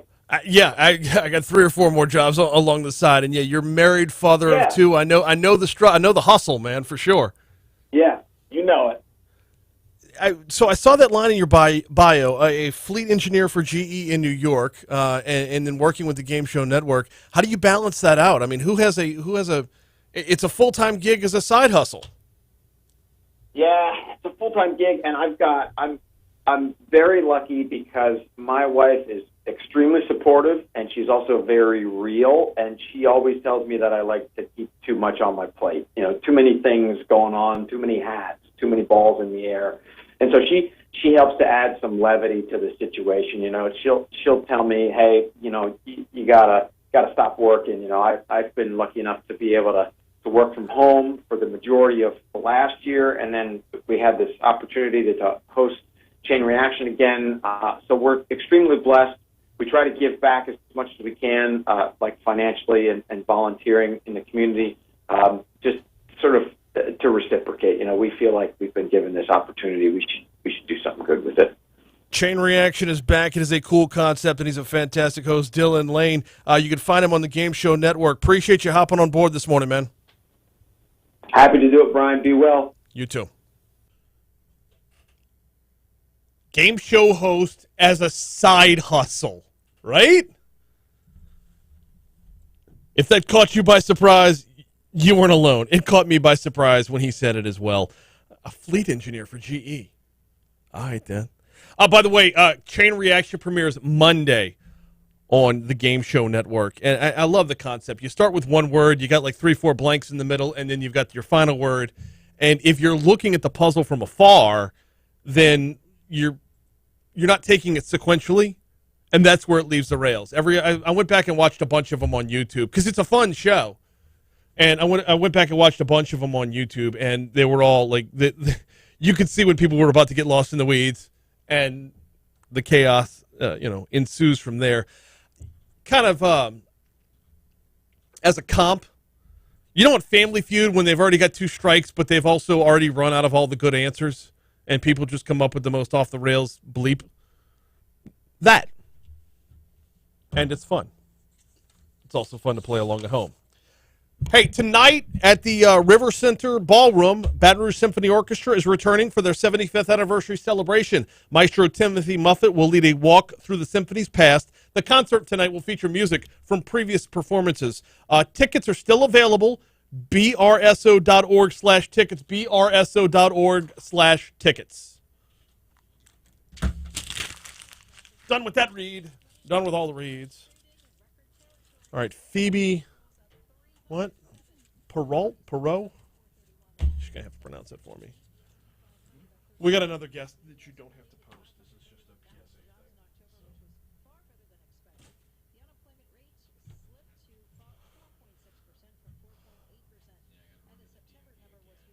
thing. Nope. Be careful. Call first. Their system went down yesterday. Yeah, I went there yesterday. Right before the thing was going to get done. Yeah, I had to go yesterday. My 14-year-old is in line to get her tip card, which I didn't even know what that was. Yeah. And before you get a learner's permit, you need a tip card. I didn't. Yeah. No, I didn't even have a learner's permit. I rolled in one day, took the test, and walked out with a driver's license. Come on in. Yeah. All good. Okay. Pronounce your last name for me. Peralt. Okay. Saw the A-U-L-T, and I'm like, if I say Peralt, it's going to be Perot. Yeah. Well, we always say that's the side of the family that had money. That's not our side. Oh, okay. Now, my husband's papa, his pastor at church called him Payroll. Payroll. What's up with you? Same shit. Same shit. What you do this weekend? Working. Oh, Saturday. Okay. Yeah. Yeah. Coaching James's basketball team at 9 o'clock tomorrow morning. So I'll be done with that at 9:15. Is LSU here or At Alabama. I didn't know where. I knew that they were playing. I know it's Sacramento. It's fine. Nobody else is right now either. So, yeah, 5-year-olds playing basketball. We don't keep score. It's just, here's a ball. Run. Go. Do something. Burn some energy. Yeah. Sounds like You're, when my son played soccer. you're all wearing matching shirts. Yeah, soccer's similar. At one point, I was the assistant coach, and one little girl was literally in the field, like just twirling, Uh-huh. like looking at butterflies. And I'm that's like, what are you doing? See, I was a competitor. I would have been the one that yelled at her, like, get that ball! Kick it! Run! Soccer looks like you remember the fox hunts or the rabbit hunts from Bugs Bunny cartoons? Where you just have like the pack of dogs and it's like this cloud of dust and a leg sticks out every once in a while. That's what soccer always looks like. But my kid is the one who's like, you got half the kids are chasing the ball and then like he's an airplane. Noise and everything. Oh, sound He's effects. having fun. Yeah. He's having fun. Look, All right, I'm going to go back. his Come say bye. Okay. his sisters are super competitive and fantastic basketball players. It'll click.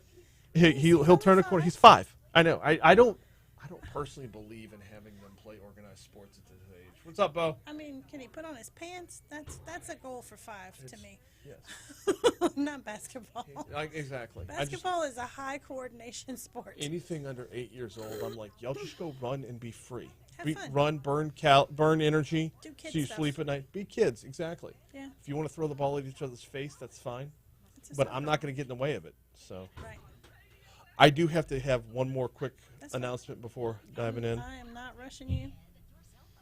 Oh crap! I got signed out all of a sudden. Some things you just don't want to know. Other things you really should.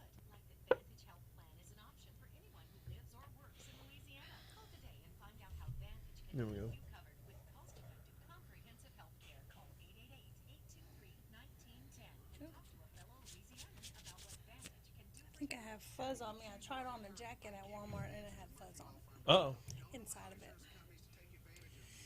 Yeah, I was supposed to be on the Fox 44 this morning, but because he didn't hear back from me, I thought it was arranged. They went with something else. So I went down to Fox 44 at 5 a.m. Oh jeez. Took the day off work, the whole deal. Yeah. So I was going to come over here to talk to Anna after, and I was like, hey, I'm all yours. I'll just come down there and we'll do whatever. Always overtly follow through. Us media people were terrible about it. And look, there's open segments are a fear. Like, so I'm not taking up for I them, know. but I understand. It puts a completely. lot more burden on the people who are coming on than it does on the people who are booking. I thought it was, I thought it was arranged. Yeah. And then, I mean, he emailed me on the 27th. If you needed, why didn't you email me Monday? Hey. That's a damn good question. I didn't hear from you. Yeah. Well. Or call me. Like, I included my phone number in the email. We're on YouTube, so I'm not. Oh. Oh, I can't say that? Huh? I can't say that? No, you can't. Oh. I can't. Yeah. Yeah. Sorry. But no, we're pretty bad about follow up. Yeah. Or we're bad about follow up combined with. Right. Well, you I'm bad can't have about it. checking the 10,000 emails that I have in my email account, and I didn't even. I went to email him some pictures, and I was like, oh, I got an email from him on the 27th. Why didn't you call me? Something.